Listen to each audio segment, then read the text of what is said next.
Long way, get this shit a long way, shit a long way.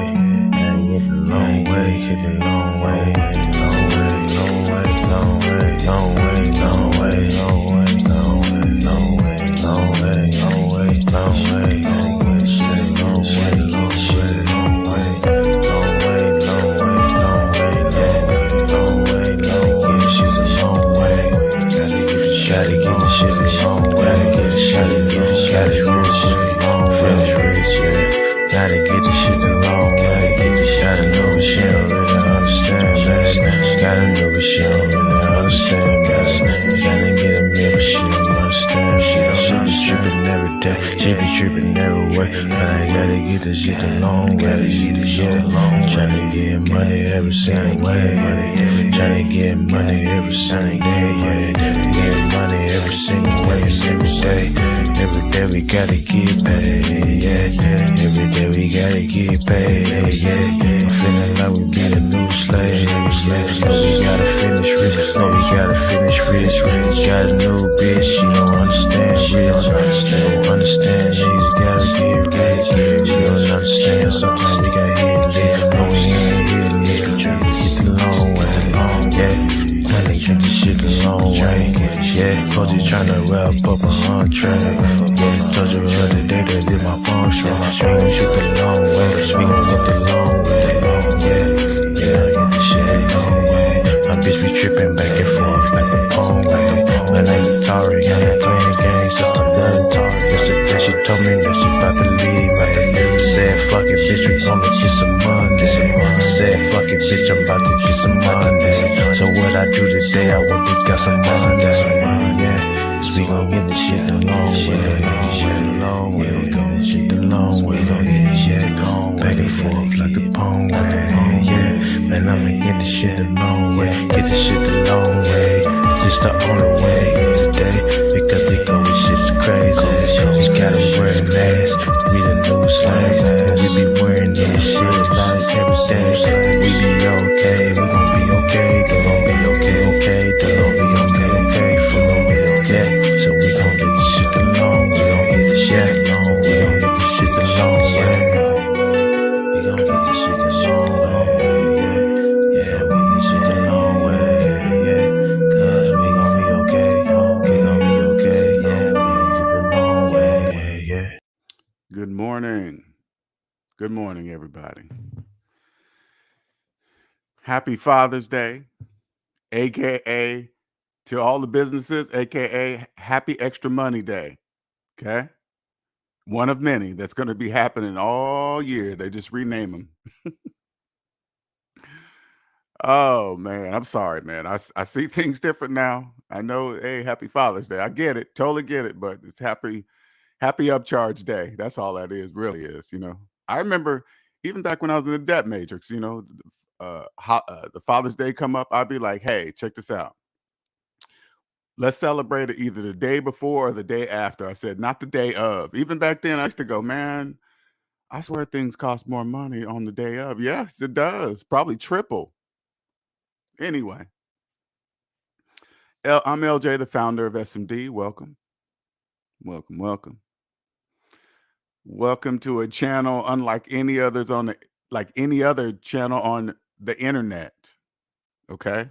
Not just in this I'm in my own genre. Let's put it that way. Nobody really is in my genre. Well, at least I haven't found them. What's up, Nick? N2, Malika. Yeah. So anyway, I'm here to share my gift. And my gift is I know capitalism is psychological. I'm gonna just get straight to the point. I know capitalism is psychological, okay? Psychological capitalism. And remember, everything I'm saying is I can prove mathematically to be true. So if I can prove it on a calculator, that means it's true. Period. There is no other if, ands, or buts about it. Okay.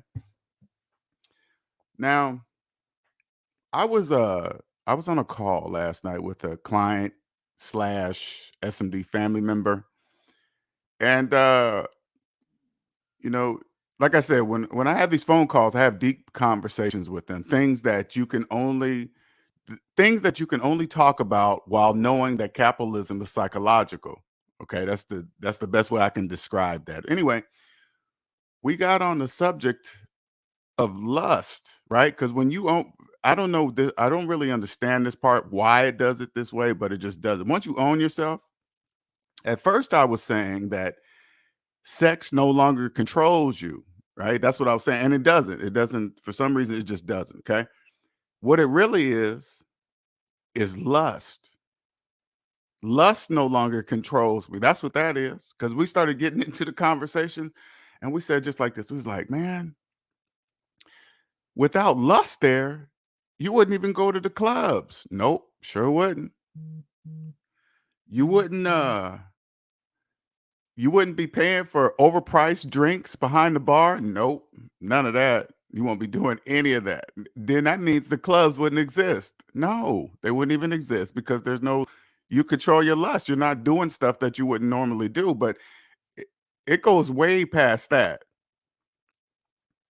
It's like dudes, for example, man, they will go out and finance a $50,000 car because of lust. So they can get women, not realizing if they can get a woman because of the kind of car they drive, they got exactly what they were looking for. A woman that likes cars, not you.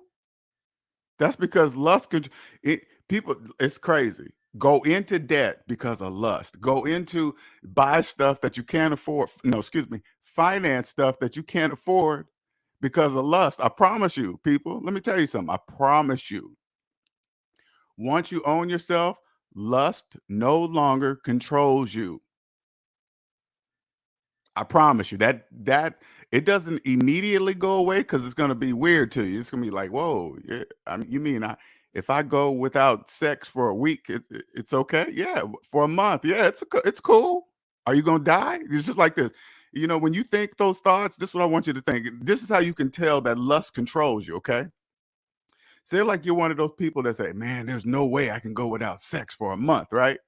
You got to get up. I want you immediately when you say that, get up, go look in the mirror and say, hey, if I didn't have sex for a month, would I die? The answer is no. So if you don't die from it, that means lust controls you. That's because that's just a made up imaginary thing in your head. That's called lust. Buying clothes, cars, jewelry, just to impress, because of lust. Go into debt for it. Charge it all because debt slaves, you guys have no money. You are the currency. You. Okay, and when you understand capitalism is psychological, you understand this that you if you like here, let me give you an example what makes you the currency. If you believe you can invest in a retirement plan while having student loans older than the retirement plan, that makes you the currency because that's mathematically impossible. You can't do that. If you believe that you can save 15% into retirement while having a mortgage, that makes you the currency because that's mathematically impossible. You can't do that. Who said you can do that? The people around you? Everybody around you saying that they're just like you. The currency, it's you.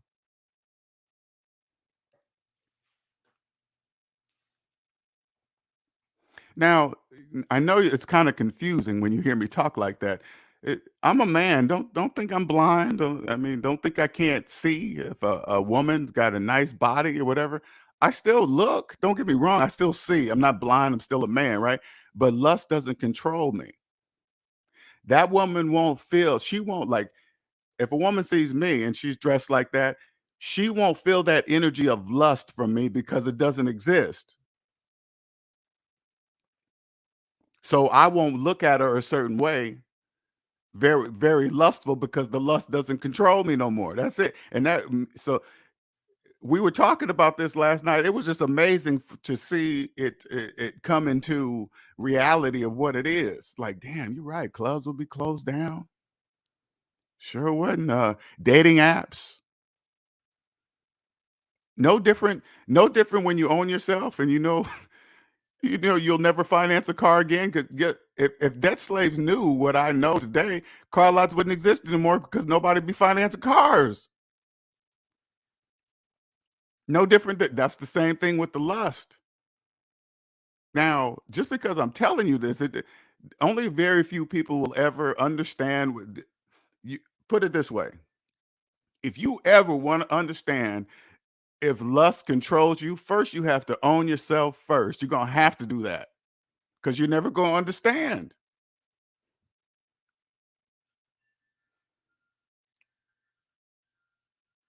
But when you come out of it, you don't have that energy of I don't know how to explain that part, but it's a thing. Because like here, let me give you an example.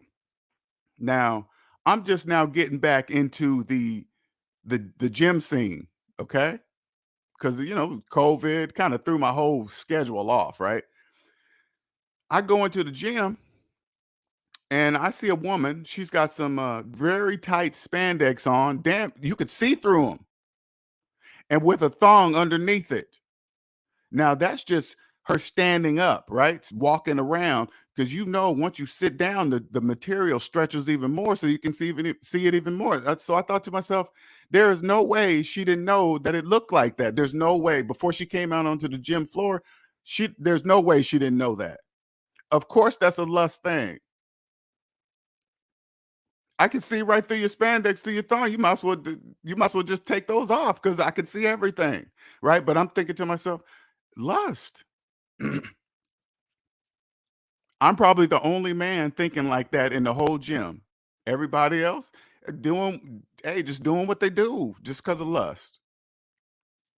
Now, when I see that in the gym, I'm gonna tell you right now, make sure specifically 100% that I never look her way the whole time I'm in the gym. I want to make sure she understands that I'm not like all the other dudes in this gym. I don't want you to get me confused with them because I don't do that.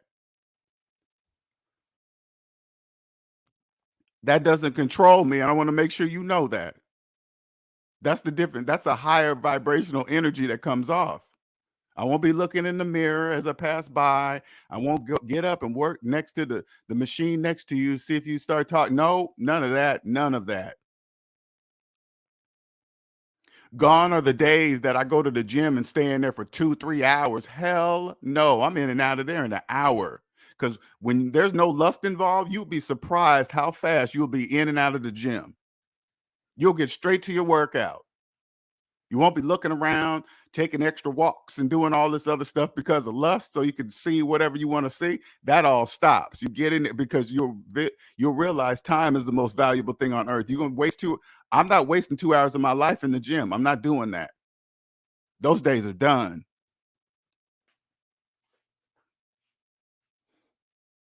That's all it is. That's all it is.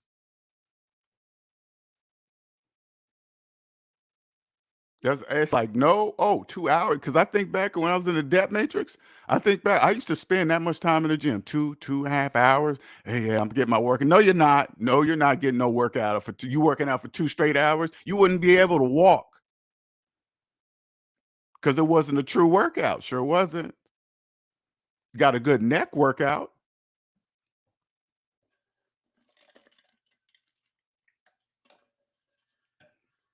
We just realized that it transfers that control of lust, man, that transfers to your whole damn life. Walking around, always on the hunt, married or not. That's that that's that low vibrational energy. Say like this. Say like so you guys for those of you guys out there doing this type of shit, I'm talking to you. You don't know we can see you, but vice versa, because you don't know people like me exist, right? So when you say like you're with somebody and you are married or a couple or whatever, right? But you're fooling around on your partner with somebody outside the relationship.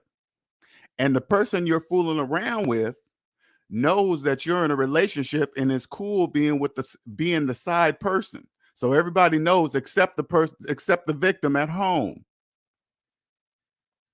Now, the reason why you two were attracted to each other because you guys are both on low vibrational frequencies talking to each other because a person on a higher frequency would never, I would never, ever, first of all, fool around on my partner. Second of all, get with somebody that's cool with me fooling around on my partner. That's just bananas. That's why you guys are attracted because you guys are vibrating at the same level that accept bullshit like that. What do you think is going to come out of that? Nothing. And you guys be trying to grow a positive relationship out of soil of deceit. You can't do that. You can't grow anything out of soil of deceit. You didn't know. Oh, you guys are vibrating at both low vibrational levels. Lust. Fuck the feelings of who I'm with. I don't care if I come home with a disease that person didn't even do or go out and earn it themselves or whatever. It's just bananas. That stops. That's called lust. That's when you know lust get here. Let me here's a better one. This is when you know lust controls you. You're with somebody, you go out and have unprotected sex with another person, knowing, listen, knowing that there's a disease out there that can kill you if you catch it. You go out there and do that, and then you come home and have sex with the person that you're with, putting them just as much risk as that. But just think about it. The person at home knows better. Say like that person says, "Hey, yeah, I'm not gonna go out and risk that. I'm not gonna do that. Risk my health having unprotected sex." But then they get with somebody that's doing it behind their back and they don't know it. Can you? That's control of lust when you don't care.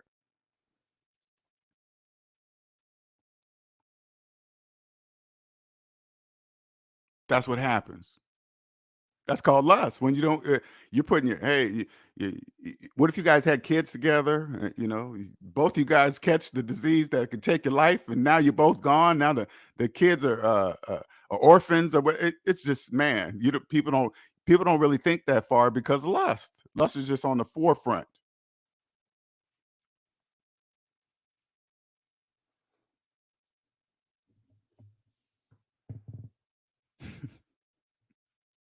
Because of lust. Does it control you?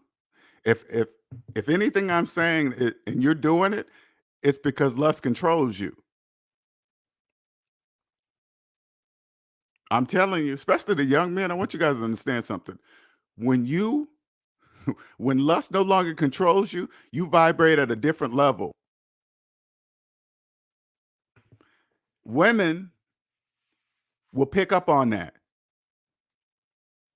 Now, they don't know why. They won't know why that it's a weird thing. It's not sometimes they'll look and they'll feel something. It's not because they're attracted to you that maybe they don't want, they just won't know why. But you will know why, because it doesn't, because you're not vibrating at that level. Because imagine a woman that looks good, nice body, wear tight shit. I can imagine her daily life from lust-filled dudes every single freaking day. I can only imagine, right? But then you come across this one dude that's not looking at her like that. No, not that he's gay or anything, or some made up name that people think about when dudes don't do that. No, it has nothing to do with that. Just lust doesn't control me, so you're not going to get that type of energy from me.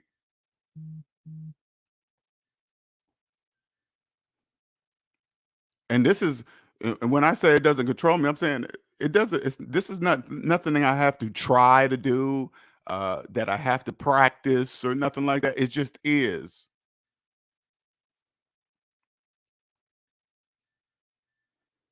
And the reason why I put this under dating minus that, I want you guys to understand something. Once you own yourself, especially if you're young and then you're dating, you're in that dating phase of your life because you guys don't know where to look, dating apps, you guys are just searching. That's why there's so many dating apps out there, because you guys are just searching. You guys don't even know the answer. You guys just looking and look. Maybe it's over here, maybe it's over there, maybe it's on this app, maybe it's on that app or whatever. All you got to do is take a step back and just say, hey, let me own myself. Once you own yourself, that's it. The whole field changes.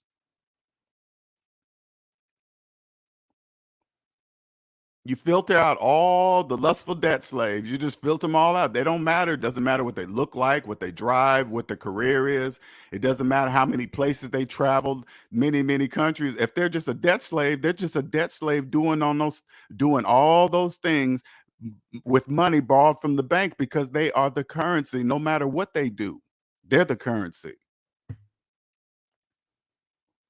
So when you filter that out, when you filter all that out, your dating life will totally, entirely change. You look at all these gossip sites. Can you imagine? Like, what kills me if you go to a podcast on YouTube that's mostly gossip, and then one day they start talking about money. Are you insane? The majority of people that do that are debt slaves, and then when they start talking about happen to start talking about money one day, guess what they're talking about? They're giving you it from a debt perspective. The only thing they know from a debt perspective. Equity, if you do this, you can come up and hey man, whatever, debt slaves, whatever.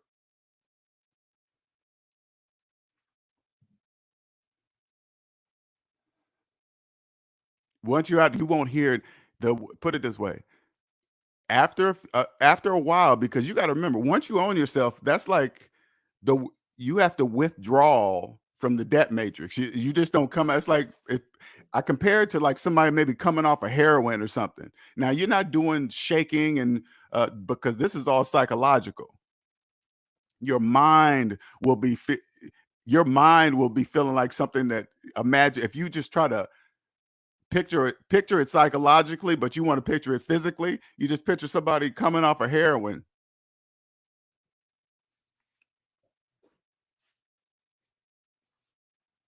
You got to come out of it slowly. You're going to, but then once you come all the way out of it, guess what? All the debt slaves become quiet. Uh, all the commercial ads that you guys see on TV and the radio and come across your screen, all those commercials are talking to debt slaves. They're no longer talking to you because the majority of ads or commercials you see don't make any mathematical sense. That's called business. So I know they're not talking to me. Your whole entire world becomes quiet. You don't have anyone in it that will disrupt your peace and your time, and especially lustful people.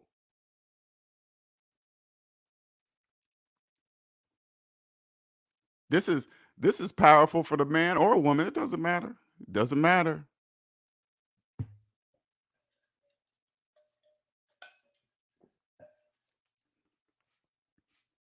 When lust no longer controls you, man, I'm telling you, it's different. You won't be like the people in the day. Hey, there's no good time to have a baby, uh, or just randomly having kids, having sex, and accidentally getting pregnant. That kind of stuff doesn't happen.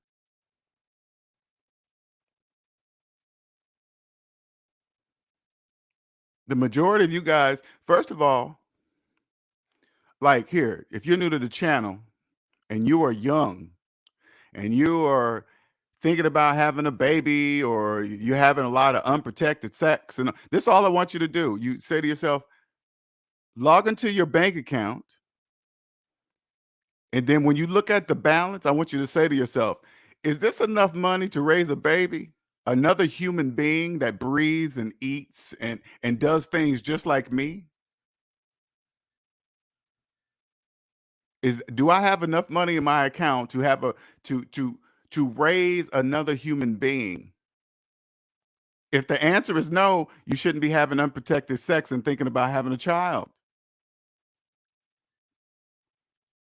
Those of you out there young thinking about having a kid, you log into your account and then add in your student loan debt and then say to yourself, is this enough money to raise a baby? No, you cannot raise another human being with negative dollars.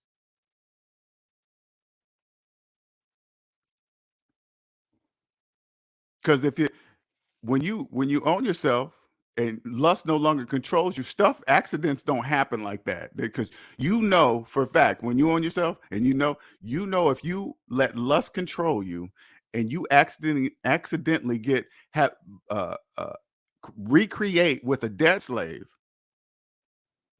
that's absolutely unconscious, doesn't know, don't care. Payments are just a way of life. That's payments. That's how you things are done. You then that means that person is now your anchor to the debt matrix. That's your anchor. Now you're legally, biologically, and legally tied to a debt slave for the next 20. Listen, 20 years of your life. 20. Whether you there or not, whether you're not in the kid's life or hey, you're gonna be paying. Period. You pay now. You're gonna pay later, but you're gonna pay.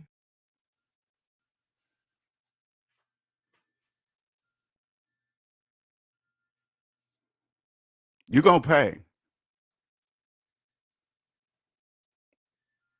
Mm. And you got that's the kind of debt that's like comparable to back child support debt is comparable to IRS debt, student loan debt, all the ones you can't bankrupt. Those are the man, those debts right there that you cannot bankrupt. You guys need to focus in on those. That's what you need to focus in on, getting rid of those.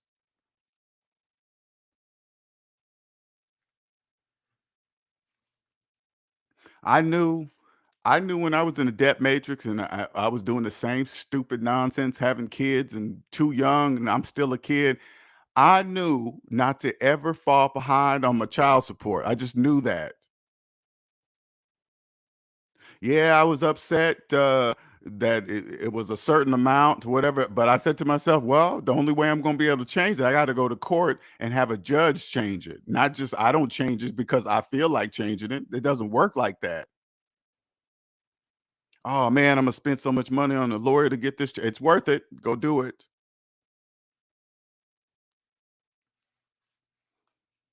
I just didn't do it because my baby mama irritated me, so I ain't gonna pay her no child support. No, one has nothing to do with the other. Absolutely nothing. Nothing. Child support collection, that's a business. Do you think they do that shit for free? That's a business. Hold on for a second. I forgot my power cord. One second.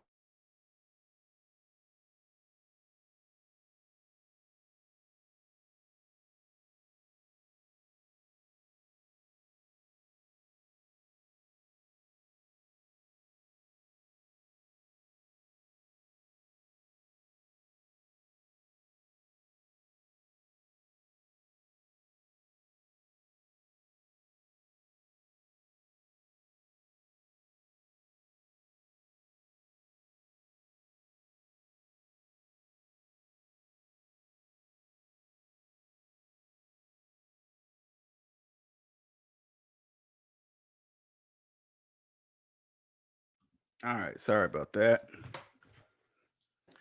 That's a business.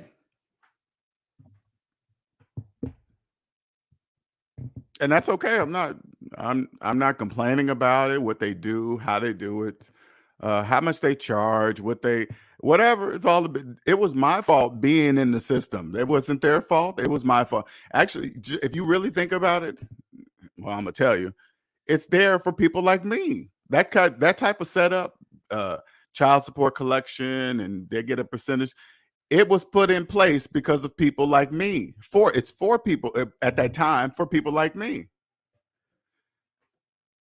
making human beings, not really thinking about it. I know we call them babies, but if you start saying, "Hey, these people are having other human beings while in debt," that's because that's exactly what it is. It's a human being. You about to, it- man, that's not a dog. So they put these systems in place. Can you now imagine year after year? Say like you're a family court judge. You got millions of debt slaves just having babies willy nilly, not even thinking, no relationship, just a one night stand. That happens a lot. So for people that don't think, lust clearly controls them. Clearly, they put the system in place for people like that. It all makes money. You're part of the system. Debt slaves, you. You think you could just make human beings and just walk away and live your life and take all your money and have it for you? You can't do that anymore. You gave up that right because of lust. Oh, F that hoe. I don't know why she tried. No, F nobody, nothing. What are you talking about? You guys are together now. It doesn't matter what you call her. You guys are biologically connected and you're legally connected for the next 20 years. Biologically forever.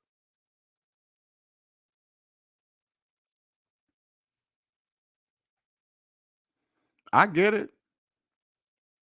I remember I always say this, even back in the days when I used to be in family court, standing in front of the judge, I used to always say to myself, "Man, I don't belong here." Back then, I don't know why I was saying that. I was like, "I don't belong," and I was right. I was there because of me. I had to pay this lawyer next to me all this damn money because of me. I have to let the judge dictate my finances. Why? Because of me. The judge didn't do it. I didn't know the judge until I did what I did. Now I know the judge. The judge didn't come looking for me.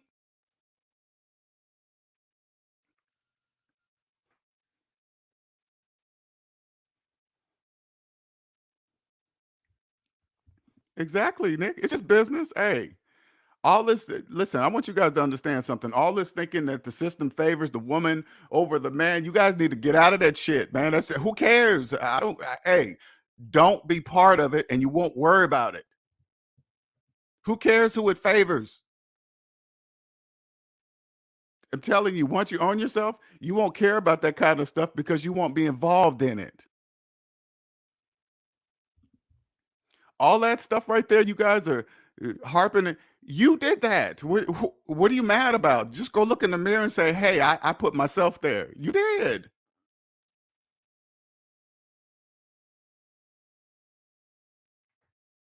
Nobody would. Hey, you won't do that no more. You won't be looking outside yourself, blaming people and things outside yourself. The only person you're going to look for at is in yourself in the mirror and say, "Anything I do is because of me." The majority of it.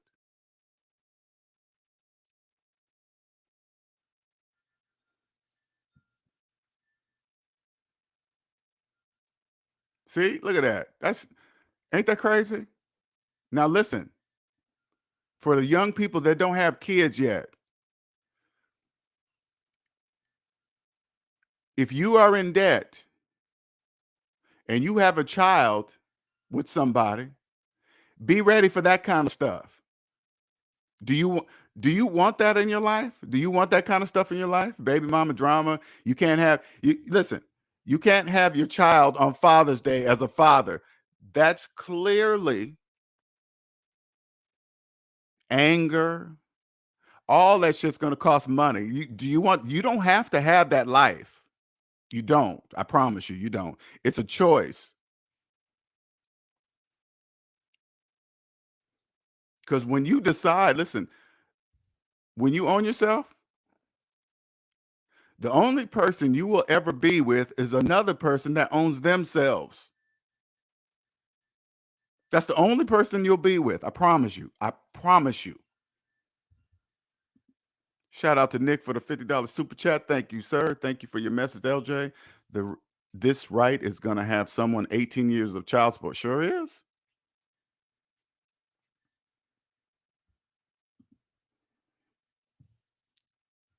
Even when I was young, let me tell you something. And people with kids won't talk about this out loud. Hell, they won't even talk about this with their partner.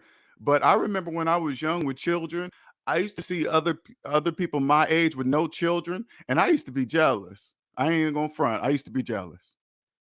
Damn, they can just do whatever they want to do, get in the car and because the reason why I was bothered by that because that's exactly what I was supposed to be doing as a kid. I wasn't supposed to be having kids and buying minivans and doing all I wasn't supposed to be doing all that stuff that age, especially when I was in debt. As a young man, you think because I have a car and I have a job and I have an apartment, I'm thinking that I'm doing being the adult, responsible, blah, blah, blah. No, you're not. No, you're not.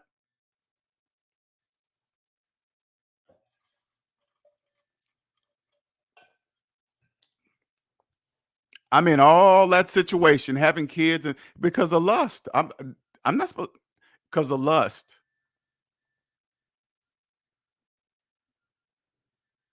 Lust got me in that position. Lust. As a young man, you grow up, you have all these dudes around you, think you're supposed to do this and hit that and get every piece of ass with. No, you're not. No, hey, listen. No, you're not.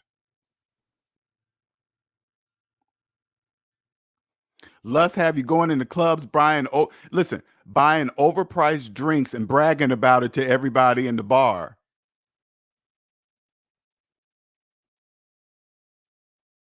You think I can walk up through the crowd, up to the person doing that, and say, "Hey, you know that drink didn't cost what you paid for it, right?" And not even close. That's liquid, and you got a small glass of it, and you paid whatever it was, some ridiculous amount, and then you tell the whole crowd that you did it. You know, the only this like imagine the whole club freezing, and it's only me and this person talking. Say like everybody's froze, just like on the Matrix, right? You say, "Hey, man, you know you just got screwed on that drink, right?" And then on top of it, you tell the whole club that how much you paid for this drink. You know who the only people you're impressing is other debt slaves. I'm not impressed by an overpriced drink. You know what's getting you to do that? Lust. Now you're gonna think, oh, the women in the club that's vibrating on the same level as you, they are the ones that going to be impressed by you paying for an overpriced drink that I'm sure you charged on the credit card. But the women they don't know that the women that are attracted to that they don't know that you charge those drinks on a credit card. You're financing drinks. They don't even you listen.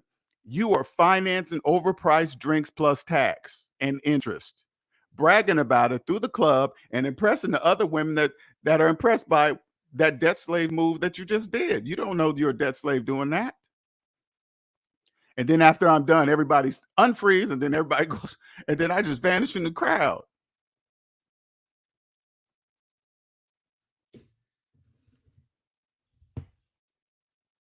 I'm telling you, that's because lust controls you. Lust makes you do stuff like that. Even back then, hey man, you gonna buy that girl a drink? I was like, and I was in the debt matrix. I was like, nah, I ain't doing none of that. Hey man, go, hey, buy this drink and send it over to the. Nope, not doing any of that. Nope, no. Ooh, who bought me this drink? It's probably all set up by the alcohol. All that stuff is probably all set up by the alcohol company, the manufacturers. Hey, we'll pay you part of the movie if you put this type of shit in the movie. Send a girl a drink, and then all of a sudden, woo, she's impressed by the. Hey, that guy sent you over some Dom Perignon. She's like, ooh, who's that? Then they do the natural look over to the dude. Oh, okay. And then she gets up, brings her drinks over, sit down, talk. Next thing you know, he has her in the hotel room doing whatever he's going to do. Now you guys watch that and believe that that's true. Hey, let me go buy her. Let me buy this lady expensive drinks. She's going to get up. No, she's not.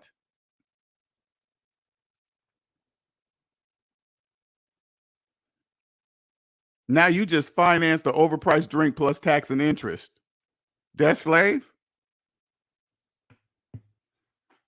Lust makes you do stuff like that, man. I'm telling you.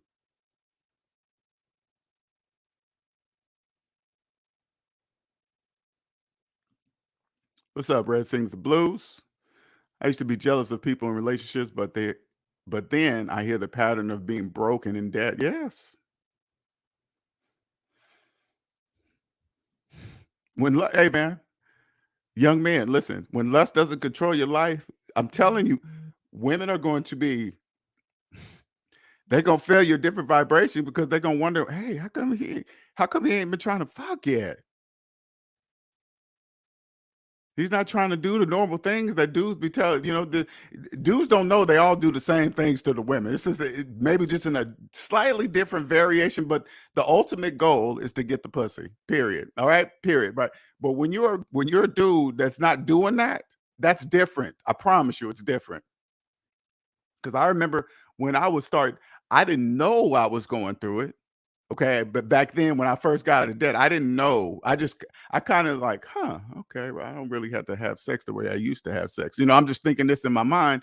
And so I remember I went out on this date actually 2 or 3 times with this particular woman. I enjoyed her company. Honestly, I just enjoyed her company. I wasn't necessarily trying to hit. I mean, it would have been good, cool, but I wasn't like, oh man, I gotta. So we went out on a couple dates, and I know I did notice she was starting to give me this look like, is he really attracted to me or something? She was kind of like asking weird questions, right? Because I hadn't been trying to. I was literally just enjoying her company. Okay, and so we get out into the car and we're sitting out there talking, and the next thing you know, she jumps on me in the car.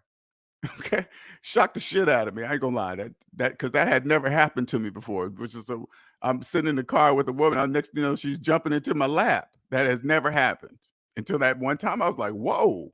And then then things happen after that point. Okay, then we had a relationship and all that other stuff. But that's all I'm saying. That's the thing that it's crazy. I don't really know. I can't really, but I'm just saying it's just a different vibration level, I guess.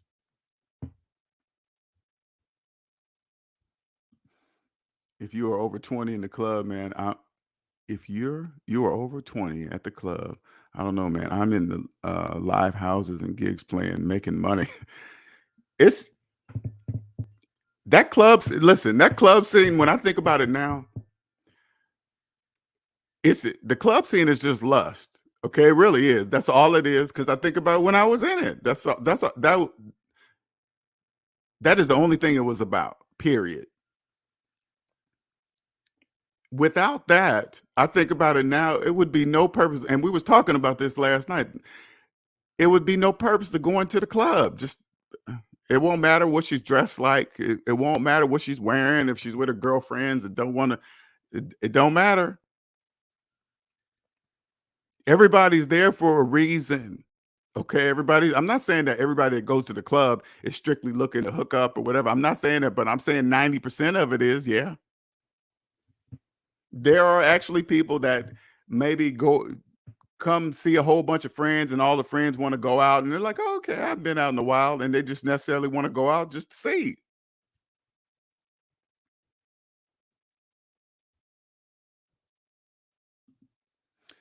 Cupcake said he's gonna stand out and women will come to him when he's not lusting. I'm telling you that this is true. I mean, you still hey, listen, you still got to take care of your appearance, okay? I'm not saying just because you own yourself and then you don't really care about your hygiene and your appearance. No, you still got to take care of yourself, okay? Your body and all that stuff. But I'm saying it's just different. It man, yeah, she did. That was I was like, whoa, I guess I was taking too long or something. I don't know. Excuse me.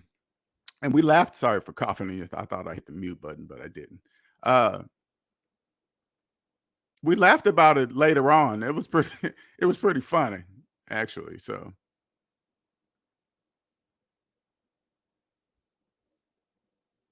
she said, "I do it all the time."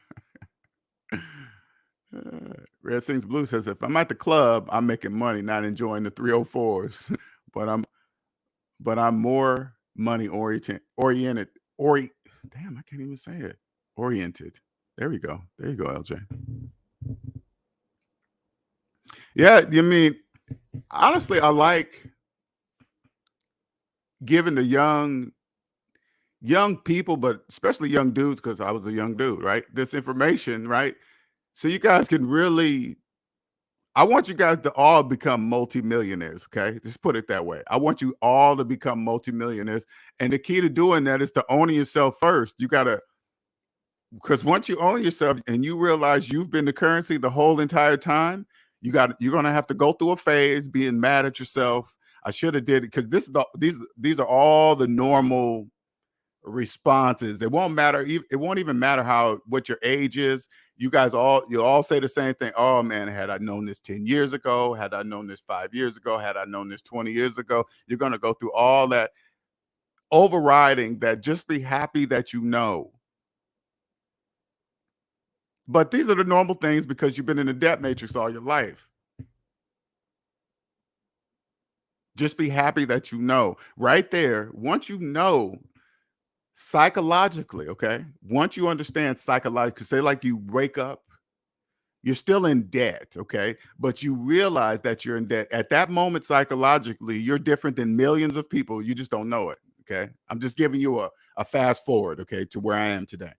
Right there, you don't know you're psychologically ahead of millions of people realizing that you own nothing, not even the time in your life. Lust owns you. You've just been doing all the wrong things. And you're going to realize, oh, it's me. I'm different than millions of people because you're going to look around and ask your friends, and they're not going to know what you're talking about. Then you're going to work on it physically, meaning that you're going to physically do what you need to do to get out of debt, earn overtime, 3, 4 jobs, all for the purpose of getting out of debt quickly. Once you pay off all your debt, get to zero, now you will be physically different than you'll be mentally and physically different than millions of people, billions really with a B, because capitalism is worldwide. You'll be different than billions of people immediately, right there at zero. Just getting to zero. Your credit report will show that you own yourself. That's because a credit report is an owner's ledger. Credit report is the owner's ledger. Oops, hold on for a second. A credit report is the owner's ledger, and yours will now show that no business owns you because yours will be blank. That's the passport. That's how to navigate through psychological capitalism. That's how you prove. That's how you prove you own yourself. Your credit reports, all 3 of them. All 3 of them will show that no business on them owns you. That means you own that automatically means that you own the time in your life, which is true wealth. True wealth is how much of the time in your life do you own? That's true wealth. And the goal is to get to 100. The goal is to own 100% of the time in your life. That's the goal. So if you have a job working 40 plus hours a week, you can't because your job owns you. Your job owns that time in your life. Like you working 40 plus hours a week. That means your employer owns that time. So you can't. So you're probably thinking, well, how do I change that? I'm here to tell you, I'll give you the blueprint, but you got to do the work. I can show you the directions. I promise you, I can give you the blueprint to your financial life. First of all, you got to do is just believe it. If you follow this blueprint, you'll be on the road of figuring out what it's going to take to own 100% of the time in your life. I promise you that. I promise you that.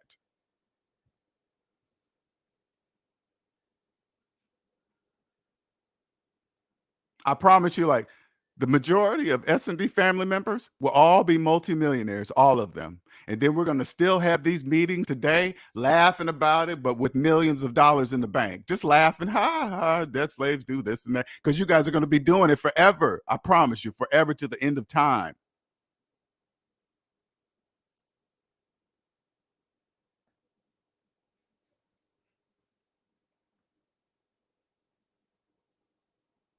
Sitting here, hey, just like Nick's down there, private jet soon, right?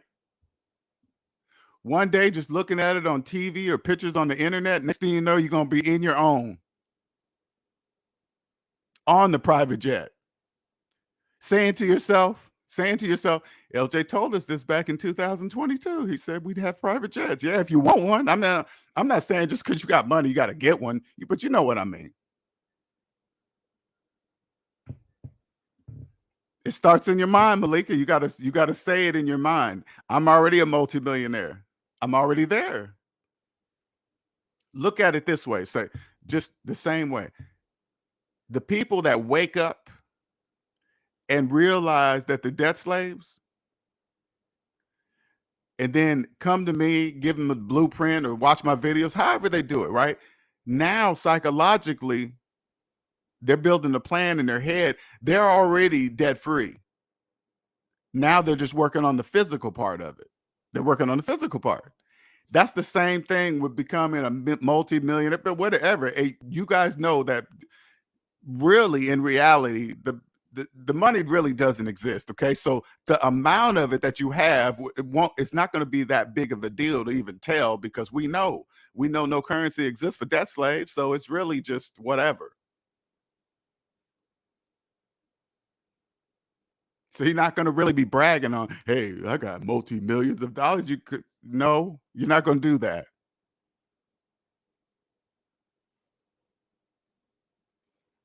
Like here, let me give you guys a couple of hints so you guys can understand the fake gurus that you guys follow. I'm gonna give you some hints, okay? You can believe it or not. It's totally up to you. I really don't. I'm just sharing something with you. If you come across a person that always brags about how much a vehicle costs, hey, this car costs 70,000, 80,000. I dropped this. The 9 times out of 10, that's a red flag. I'm just telling you, that's a red flag. When you hear people brag like that, you should say, "Can we see your credit report?" Because you keep talking about the price of these vehicles and you paying cash for them. Can you prove it to us? Because if you pay cash for these vehicles, it's not going to show on your credit report because your credit report has nothing to do with anything you buying in cash. That's all you guys got to say. Oh yeah, I've dropped cash on this 70, 80,000. Because you got to remember the majority of those type of people, they're just talking. If you believe what they're saying, it's totally up to you. They can say anything and don't have to prove. Listen, say anything and have to prove nothing, and you guys believe it. That's a win-win. That's called business.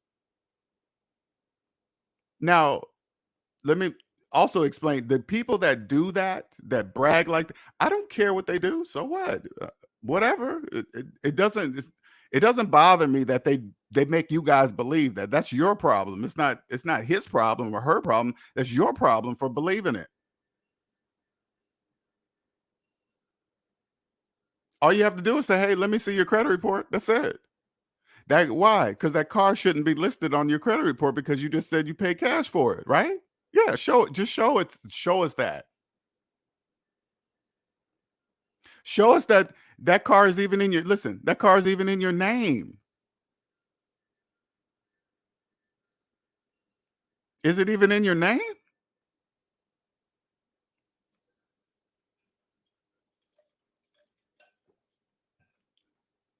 Because when you come across people with things that are not in their name, that's a red flag. The red flag. Oh man, this car is not my name because of this, that. Red flag. Red flag. Who here is going to work very, very hard to save up the money to buy something and then put it in somebody else's name? Red flag.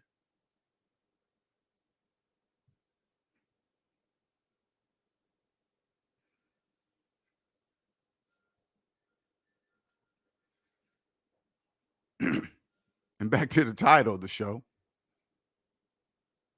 lust. Imagine how many people get into relationships because of lust, good sex. Oh man, her body, she knows how to do this and that really, really good, and this bloggity blah. And then you say, we're gonna turn this into a relationship. You're gonna turn lust into love. No, you're not. No, you're not. No, you're not.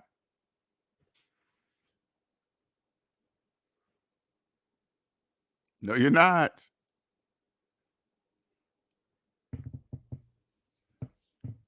People be taking side relationships, have a relationship with somebody at work and think they're more compatible together. Yeah, you guys are vibrating at both the same. You guys both know you're married and you guys are doing things. Of course you got attracted to each other because if I was at work and I had a woman approach me that I knew she was married and she was flirt with me, I wouldn't reciprocate.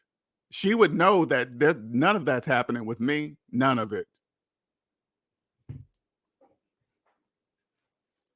I'd be looking at you like a coworker and I'd be talking to you like a coworker. I would make sure that anytime that there was some discussion at work, I would make sure that wasn't just me and her alone.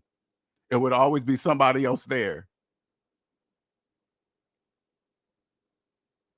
Hey, we all going to lunch. How? Everybody? Who? The whole team? Not just me and you. No, we're not doing that.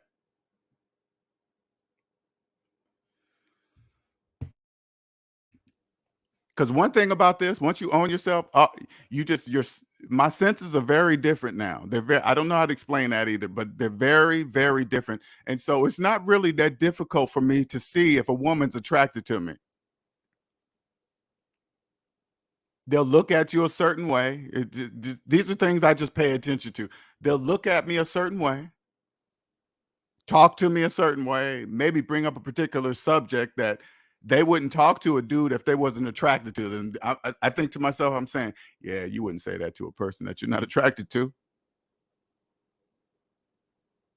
So I just pick up on the hints. That's it. Not a big deal.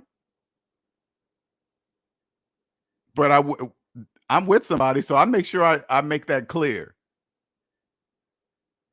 Without even saying it, you just say, "Hey, I'm with somebody, and I don't do things on the side. I don't do none of that." Those things will be clear. I'm telling you, it's just a different type of energy. It wouldn't matter if I was by myself, went out to say like a boy of mine is getting married, and they always have the bachelor party and all that stuff and do all these things. I'm not saying that I'm not gonna go, I'm a go, but the environment, put it this way, whatever environment I'm placed in, the environment will never control me ever. I don't care if we all went to the strip club.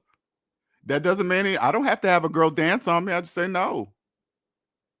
Of course, I'm gonna be look up on stage. Yeah, I'll watch, but am I getting a lap dance? No, I'm not doing none of that.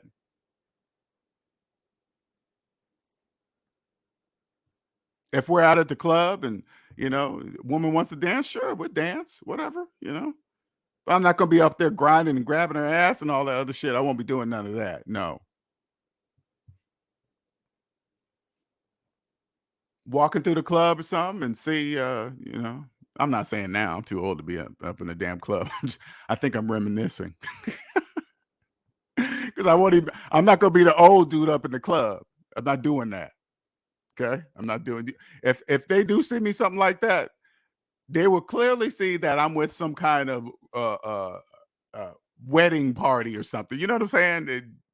This is it will be clearly known I'm only up in here because of what's happening right now. That's it. After this, I won't be back to the same club next week. Okay, so don't think you're going to see me again.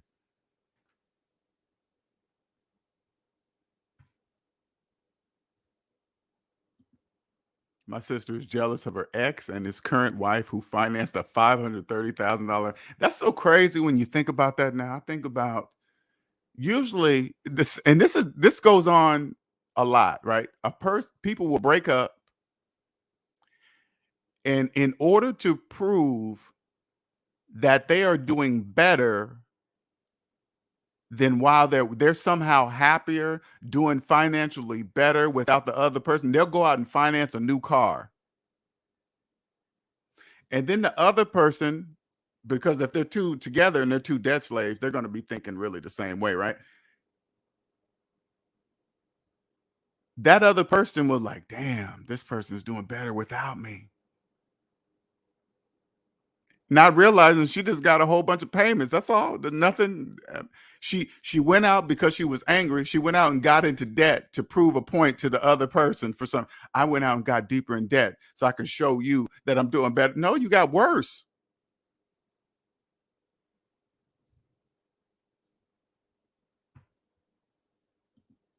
You're right. Long gone, long gone. That's been long gone, long gone. I remember the last time, it was quite a few years ago, but we went out to Vegas with the boys, and I remember going.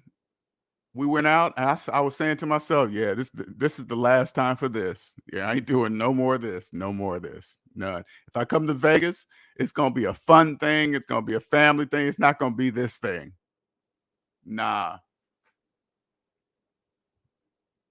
I ain't doing, I ain't doing none of that. No, it's a because it really is like when you think about that scene, it's a lustful scene. It's a scene of pain, people breaking up, getting back at the other. They're going to show you guys have no idea the mindset psychological state of everybody in the clubs. You don't, some could be just in there because they're high, uh, hurt, uh, want to fool around. This is normal, want to miss their old way of doing. You guys have no idea what's going on in there. None. A bunch of low vibrational shit. And the people that understand this, the club owners, the business owners, they, some of them, I'm not gonna say all of them know that, but the majority of them know that capitalism is psychological. So they know that the majority of people are ran by lust. They always say it all the time. Oh man, I can't go a month without sex. Oh, you just when you hear people say that now, I want you to think to yourself, they just told you that lust controls them without even knowing that they told you that. They don't even know. Yeah, man, I can't go that long without sex. Oh, okay. Thanks. Thanks for telling me.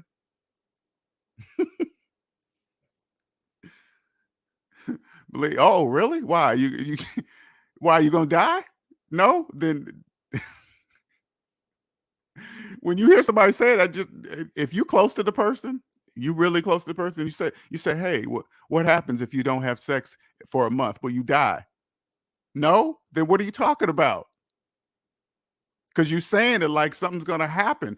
Oh no, man, I can't go that long. Why? Well, tell me why. They're gonna look at you with a weird face, but just keep looking right back at them. Why? Uh-oh.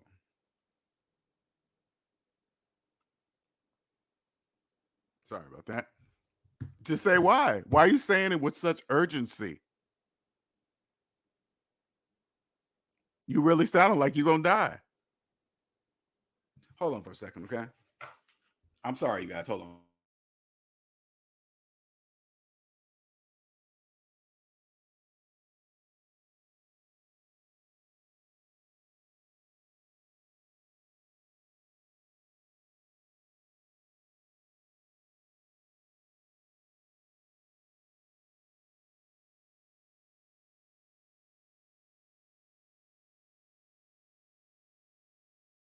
Okay, I'm back.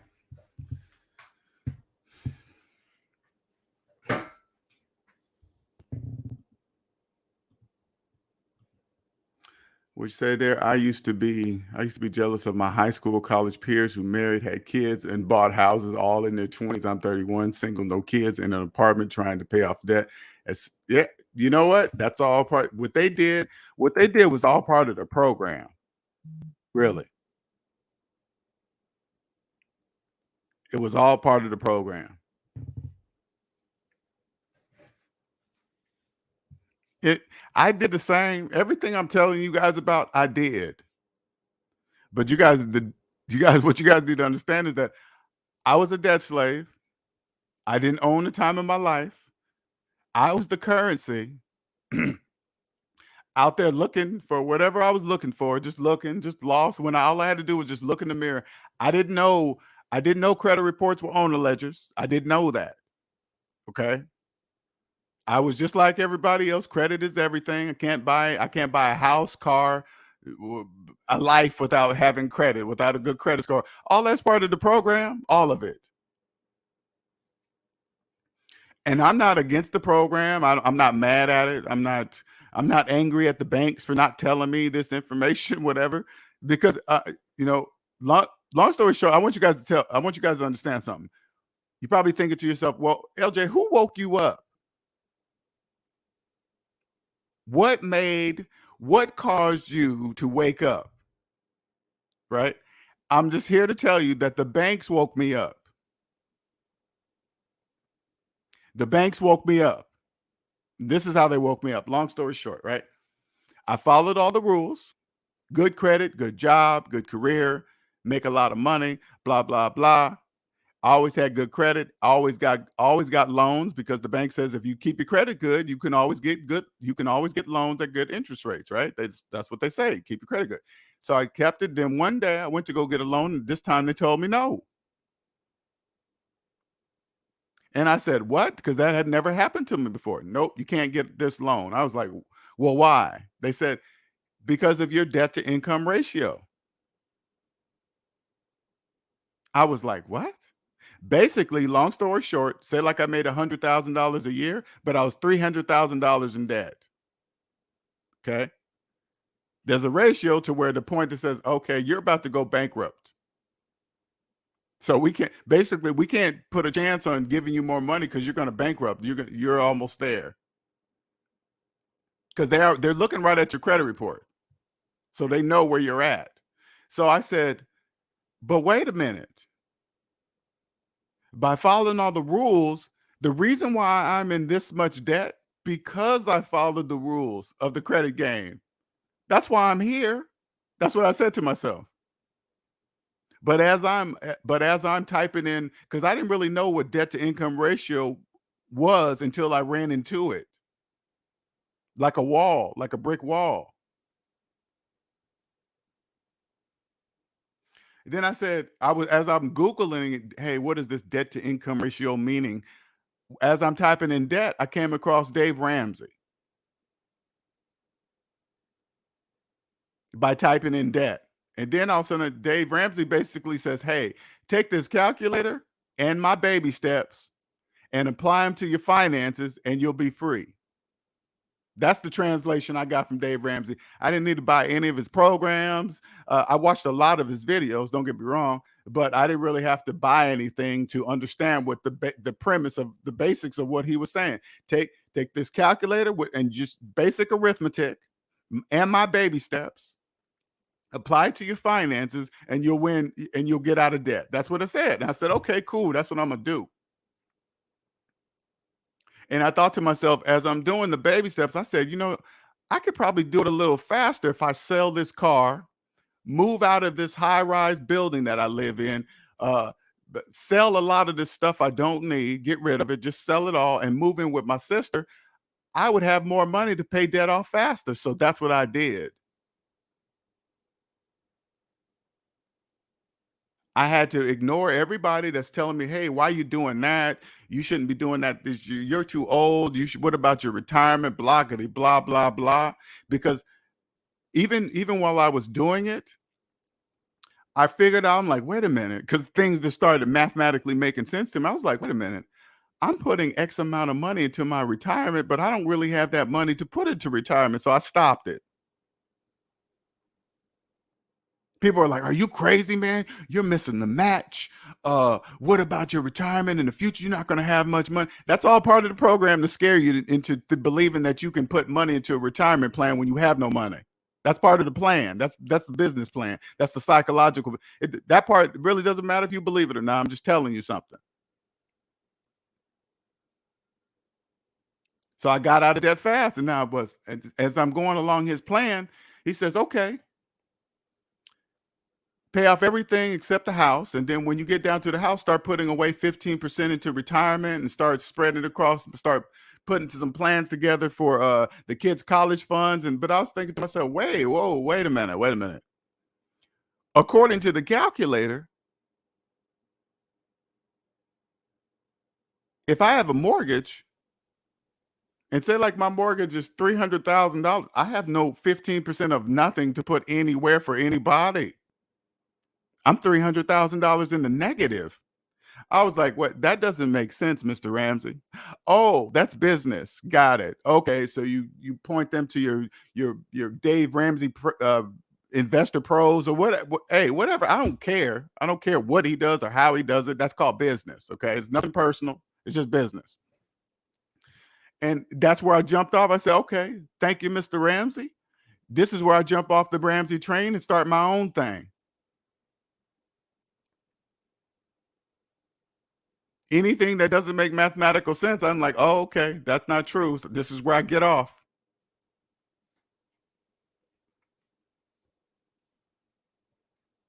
Ding, ding. This is where I get off. And then I started SMD. The only reason why I'm here, the banks woke me up. Sure did. They did. But think about it this way. The only way I could have even I had to play listen, I had to play the credit game correctly in order to run into the what it really is, which is psychological capitalism, to run into the problem what it really is. Because if I wasn't playing the game right, I wouldn't have been able to always get loans when I wanted them. That would have never happened. Therefore, I probably would have, like, the people that cannot get loans anytime they want. So they're on, the only thing on their mind is, man, I got to figure out how to get my credit better, man. That's the only thing they're consumed with, getting their credit better so they can get loans. But since I did play the game right and got all the loans, and then one day they tell me no, because I didn't, people that can't get loans here know all the time. And they think the only resolution is, they don't really understand that the banks are actually doing them a favor by telling them no. But by hearing no all the time, that's just a natural thing. No, no, no, no, no. But I was always hearing yes, yes, yes, no. I was like, whoa, I've never heard no. Why? Why is there a no this time, but never ever before this time? And then I figured out the no.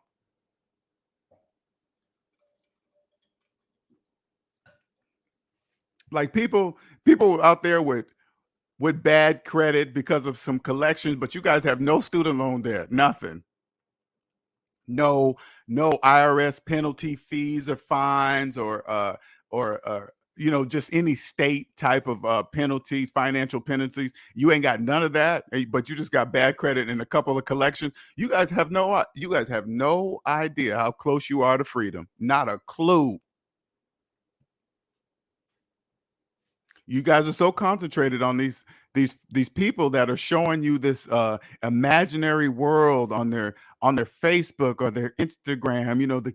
The power couple that are always in their Range Rover with their kids in the back with iPads and headphones and all the latest and greatest clothes and the Gucci. That's a stage, people. That's a stage. That's all for you to believe that they're successful and you'll trust them more. Look how successful they are. So you can trust them. They got all this money. That's what you think.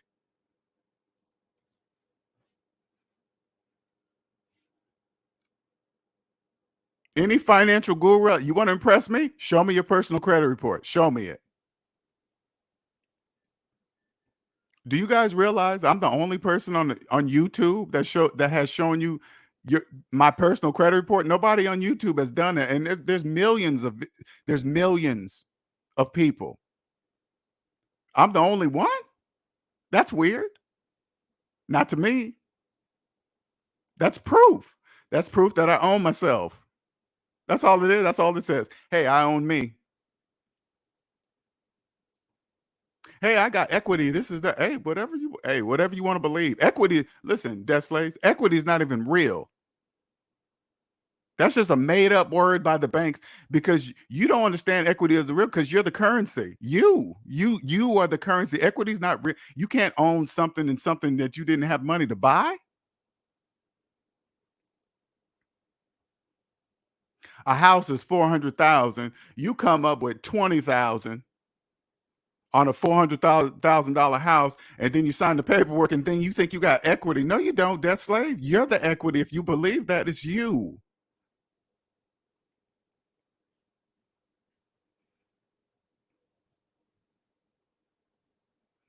Down payment, I think about it now, down payment money is no different than a car. When you put a car down payment on, that's just frosting money for the dealership. That's all it really is. So same thing on a house, just frosting money. Because you ain't never seeing that money again, ever. What's up, Robert? Hey, happy Father's Day to everybody. Happy Sunday. Happy Sunday. Happy Father's Day. Happy Upcharge Day. Happy Upcharge Day. Don't forget that. Yeah. Oh, upcharge and interest. And interest. And interest. Exactly. Day. Yes, sir. How you doing? I'm doing good, man. How are you? Doing good. Yeah, my birthday was yesterday, so I was with my kid. Oh, okay. How old are you now? I'm 40. Wow. Okay. Good. Hey, happy birthday, man. Thank you. I still feel young. Oh, yeah. Oh, yeah. You still are young. Trust me. Yes, indeed. I feel it. But yeah, I gotta tell you, I went to through my job. I went to the financial advisor at Bank of America through Merrill Lynch, right? Okay. So I I had a 2-hour session with her. This is through the job. Showed her like my bills and stuff, and she was like, "You have a cash flow." I was like, "Oh, why thank you for saying that." But Okay. Okay. so she was like, she was like, "What's your goal?" And I was just like, staying debt free, start building up my investments and stuff like that. She was like, "Have you thought about getting a mortgage?" I was like, "No." Does financial advisor ask you, did you think about getting a mortgage? Wow. Okay. Go ahead. Because she was like, you have equity in a with when you have a house with a mortgage. In my brain, the red flags came up instantly. I was like, you can't have equity if you owe $400,000 on a house. Did you say that to her? Yeah. Oh, what'd she say? And What'd she say? she was like, well, as long as you paying down on your mortgage on time, that still be qualified as good debt. Oh my God. Mm. They all say that. I had one for Edward Jones said the same thing too. Like, having a mortgage is a good thing. They call it good. Good debt. Yeah, that's what they call it. Right. I had 3 different financial advisors in my area say the exact same words. Like, having a high mortgage is good debt. As long as you pay on it and you have a good job, the equity on your house increases, and you can use the equity to pay off your credit cards or your car. They all said the same thing, as you've been saying. That's the program, Robert. They're running a program that they don't even know that they're running a program that they're doing themselves. That's why they're trying to run that program to the people they sell to. That's crazy, man. Bananas. They all said the same thing. And if you're not like smart to pick up on it, you'll totally miss it. Now, did they act funny to some of your responses? How did they respond when you gave them some of your responses? How did they respond? They was confused. They didn't know what to say. They kept like saying the same thing over again. They was like, when you sign up for this program with the mortgage, it'll be like, you paying low interest rates, but your equity goes up higher in value. And because they did my sisters the same way. It was like my sister she was telling my mom that she has like $50,000 in equity for her house, but her mortgage, she was in it for like 12 years. It's like $178,000. And her student loan debt is $98,000. Both her and her husband debts is like close to $500,000 alone when you add it all up. So yeah, these three financial advisors. That's bananas, man. Yep, one from Edward Jones, the other one from Merrill Lynch, and the other one from Fidelity Investments. They all said the same thing. They was like, you having a mortgage is considered good debt. Wow. They really did say it. And you know what that really says? That says that the bank has programmed, because I bet you those people like that are running that program, they are certified with their degrees and their certifications and all that other stuff, and they don't even know that they're running a program. Don't even know. Yep, they sure. You're right about that. Because one of them had got a master's degree in accounting. And they to ask them what they had student loans, and they said yes. I was like, oh, sweet Jesus. He said, oh, sweet Jesus. That's what you want to really say. You'd be like, oh my God. And they're paying you what? Oh my God. Man, even the high up managers at my job, like when we was talking about the 401k max and stuff, they was, when I got to a deeper conversation about finances with one of the higher managers, they was like, they have a mortgage. Like now, dude got like his mortgage was like $345,000. I mean, I did, and then they was like, but I have high equity, and I use that to like pay my bills and stuff. And I'm like, that's mathematically impossible. Right. But as part of the program, you got to, what? We all got to work on the SMD family. We got to work on accepting reality. That's a weird thing to even say. I got to work on accepting the truth. Yeah. That's weird, you know. Yeah, man. Hey, Arlene. Hi, happy belated birthday, Robert. Good morning, Thank you. LJ. Appreciate Hey, it. good Appreciate it. morning. Good morning, LJ, and good morning, SMD family. Happy Father's Day to all the dads. Thank Hey, you. thank you. Yeah, What's so going on? I wanted to jump on real quick because the other day when I came on to the video you had the other day, and then I commented later on in the day, kind of chuckling at how I got disconnected. Right. But it was funny because when I get the opportunity to jump onto your videos, I obviously rewatch what I said, you know, because you're talking in the moment, this whole live thing. Right. And so, you know, I find myself listening to what I said.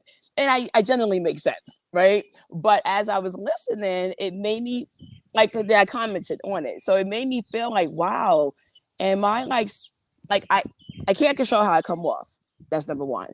But like, am I coming off like bragging that I'm not in debt? Like, what a wild concept where it was kind of like messing with my mind, where it wouldn't have been a second thought if I was online sharing like, hey, I have a new car, hey, I have a new this, new that, Right. I'm in debt, I'm in debt, Mhm. I'm in debt. So it's the idea of like a whole different mind frame that here we are together, SMD family, talking and supporting one another about making good choices, and Right. the idea of the programming that's not the normal programming. Mm-mm. And it was just kind of odd to me. It was just kind of funny that I was actually second guessing my deposition and how I'm coming off. That's just the residual from the debt matrix. Yeah, Worried yeah. about the opinions of debt slaves. Yeah. Because to me, when you say it doesn't sound to me when you talk about it and your voice, it sounds like success to me. Yes, And yes. I'm not really. It doesn't sound like bragging to me, but to a debt slave, it sounds like it's. But you caring about that is just a residual about caring about the opinions of debt slaves, right? Yeah. You'll soon get over that, and then you'll talk even more confident and they'll probably really think you have a problem, but you'll know why they think you have a problem because they're debt slaves. Yeah, for sure. And it's funny because I had just said in the chat that the work event that I was headed to the other day, and I was around a lot of people, and the conversation about 457, which the deferred comp is going down, like the market is tanking right now. And so this one coworker kept going on and on and on about this is why I should increase my contributions, but I stopped my contributions, you know, like I talked about that with you. And so he just kept going on and on about it. And I said, listen, dude, don't worry about me. I'm gonna be all right. You know, I'm gonna be all right. Buy low. You keep doing what you feel you need to do. You know, meanwhile, he's complaining about the home equity loan he took out. He's complaining about this, he's complaining about that. Well, that's not what my concern and worries are, you know. Right. Wow. All good. Dude, you got to do, you know, because I don't know. They really, you know what it is? They want you to be like them so bad, right? They just want you. This is how you do it. This is how, girl, you got to get this home equity loan. You can pay off. You can have all this money. You have money as backup now, just in case if you have a hard month. It's all part of the program. All of it. Yeah, that's what I was saying in the comment. The programming is real and it's strong. It's a strong hold on all of on many majority of us. What is it that you said? The majority must be in debt and not know it. They must be in debt. They must not know that capitalism is psychological. I mean, and I want the SMD family to really understand what I mean. Like when you guys hear me talking about this, right? You guys can understand me. Anybody jumping in on this stream that's a debt slave, they have no idea, literally have no idea what I'm talking about. Yeah. Oh, he's crazy. That's not true. If that was true, everybody would be doing it. And they just go through this whole program. They don't really complaining about taxes and high gas prices and just doing it, posting about it on their website, on their social media. It's like, wow, you guys are just running the program, scaring. You guys are scaring each other. That's all you're doing. You're not scaring SMB family members. We know you're debt slaves just yip yapping, you know? Yeah. And I wanted to share the other day, the student loans always come up in conversation, but it wasn't until I got really focused and crazy with paying off my student loans is when I became more aware of Elizabeth Warren and the fake concern that she has about the banking system. So like where you were saying, I don't know who that is. Give me some insight. I don't know what you're talking about. She's one of the senators. She's one of the senators from Massachusetts. And her big thing is financing and banking and student loans. But what I wanted to say was that is you said it, you mentioned it in the past, like there's some con to the idea that you could bankrupt so many other things, but you cannot bankrupt student loans. Like Yeah. it's a gamut. It's a gamut. Correct. And You and can't. and it wasn't until I got real crazy about it that I became familiar with who she was and the fraud that she's pretending. And what is she for? What's she trying to do? Tell me what she's trying to do. She's a senator, like Robert said it, from Massachusetts. But she's one of the finance senators, and her biggest issues has been about student loans. But this has been her platform for years. What about it? But she hasn't done anything. She hasn't done anything. You know. Oh, she's saying she's a proponent of getting rid of it or something. Supposedly. Oh, gotcha. Okay, I'm with you. But she's talking out of both sides of her mouth because she's not really like she's in bed with the banking people. They all are. Correct. It's just business. I mean, whoever, that kind of, that's above my pay grade. So I don't really know but in actuality, okay, student loans are going nowhere. So you got to think, okay, why is she saying that? Maybe she's trying to get some votes or something, or maybe she's trying to get someone. I don't really care why she's doing it. Is it legal? Okay, well, I don't care. Use student loans. It's none of my business. I don't really care. But I always just look and say, okay, what's your goal? We know that you're never going to be able to get rid of student loans. Nobody can. So why are you saying that? Oh, you must want to get votes over here for this and that. Oh, okay. It just connects if you just follow it, right? Yeah. It makes sense. Yeah, but even the other day, the conversation when I had laughed and I said, at the fact of the matter, if math was definitely done, if math was done the right way, correct, I should not have been approved to have gotten this loan. Correct. Many years ago, I should not have. Should not have. However, I have it, and I paid off all the student loans, $93,000, and I'm more than halfway through paying off this mortgage. But again, that's the manner of being laser focused and making good decisions financially. It's just business, because if you really think about the bigger picture, if they denied mortgages to everybody with student loan debt, the housing market wouldn't exist. Yeah, it would not exist. If they denied everybody with tons of credit card debt, the housing market wouldn't exist. Yeah. So that cannot happen. But that's why they came up with subprime mortgages. There's mortgages for people that know, because I'm not saying just because I'm awake, I would never do that. But it said like when I say forced, that would be my last resort. I must be on my deathbed. I'm gonna have my insurance pay off the house. Maybe, who knows what I'm thinking, right? But whatever loan that is going to be the best one in the United States of America and nothing less. Yeah. Because I'm going to walk in the bank and say, hey, I know you guys are going to take me some. I know you guys are going to get some of my money. I just want to make sure it's clear that I know that, but you're not going to get any more than what we're agreeing to at this table right now. It's not going to happen. For sure. For sure. But I just wanted to jump on and say good morning to everybody. Shout out to the ladies in the chat. Shout out to the ladies. Malika, keep doing your thing, girl. She's representing the ladies. Hey, you're gonna probably be the head of the SMD lady division. You know what I'm saying? Because it's gonna be able to. They're gonna need somebody. I keep telling the SMD family members, you watch. You guys are gonna be counselors, because I won't be able to talk to everybody. I'm not the same age. I'm not a woman. I'm not a black woman. Then if somebody crosses over and you get a black woman that's around the same age, you can transfer the information even faster and quicker, Yeah. So. Yeah. Well, thank you all. I'm going to go, but you guys have a good, happy Sunday. And again, happy Father's Day to all the dads. But like I said before, doing what I do, my career, every year, Father's Day, we would get so many calls where the mother won't give the kid to the father. Well, then the father's jumping up out of the blue because it's Father's Day. So it's kind of not right either. But right. But there's a lot of history to the issues, right, within the families. But what I would do is fill out the paperwork and tell them to go to family court. Like, there's nothing we could do. There's nothing we could do. So, but again, it's just sad, because at some point, the people liked each other and they no longer do, and they have this kid in common. Right. So that's why I always tell people, once you own yourself, you won't be in those type of situations. If I knew this information in my 20s, that would have never happened to me. That would have happened. I wouldn't have been in family court fighting for my days to every other weekend file. None of that shit would have happened. None of it.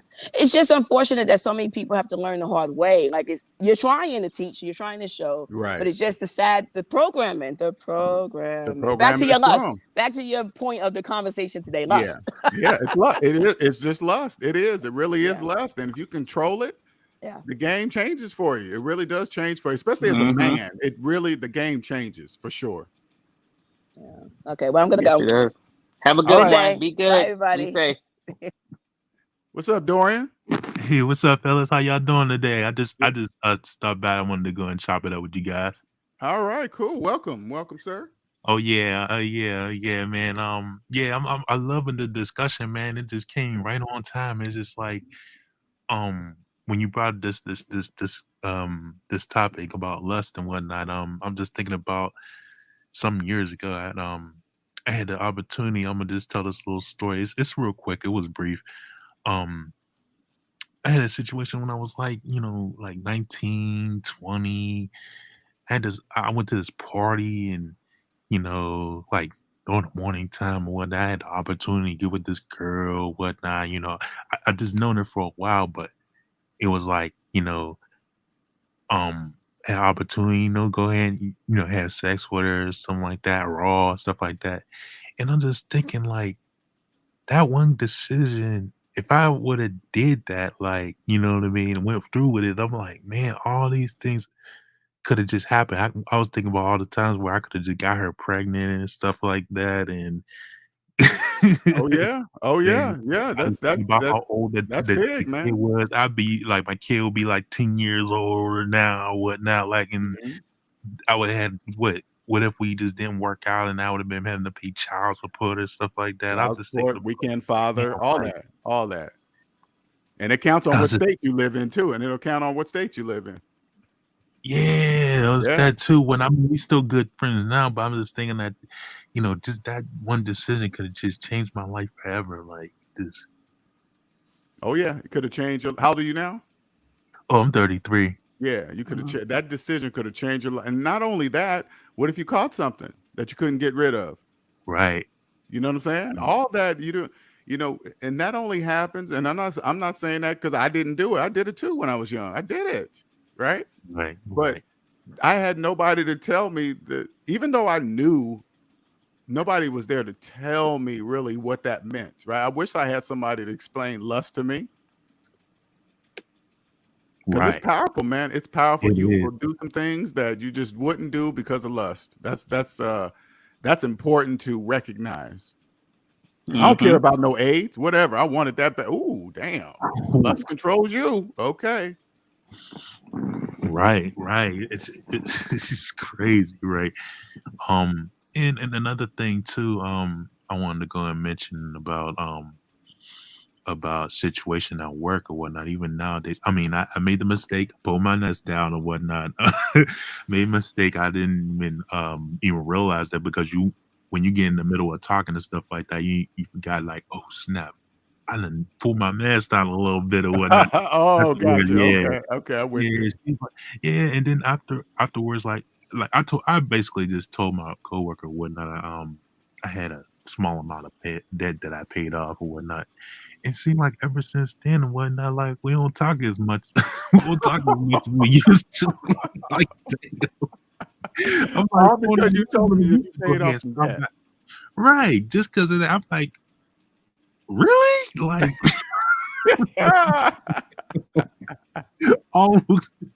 and I'm just thinking about this. I was just thinking about SOD. I'm like, oh man, I pulled my mask down. See, you know what's so crazy? But don't feel bad, Dorian, because everybody crossing over. You guys do it. You guys and I did it too. You get excited. You want to tell some people that you thought you were close to. It's a natural process. You have to experience what it's like to pull down your mask. You have to, right? So you'll know not to do it.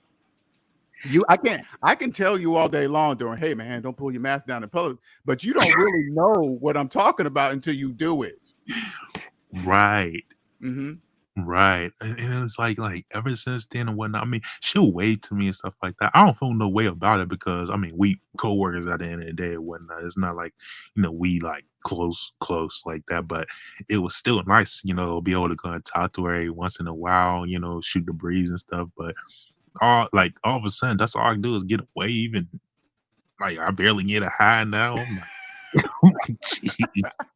I'm like, this is strong, man. This is what I tell you. You are now alienated. You're an alien now. Right. That's and all I didn't that is. even realize it. I didn't You'll realize learn. how much an alien. I didn't realize how much I transformed. You transform. You didn't, because they don't really understand that death slaves think aliens look like the ones they see on TV. Right. Okay, but they don't realize that aliens that's a psychological thing. Yeah. They don't know that, so they don't know. So you go. I always tell all the new people crossing over, hey man, take down your mask in public if you want. Go ahead. If we're together and you pull down your mask in public, guess who I'm siding with? Death slaves. Right. They outnumber us in public. In public. Right. And I want to tell you about this one situation before you go, because I don't want to hold you up too much. No, go ahead, man. That's what I got this up here for, man. So you guys can. Right. I got this one situation. Not like well.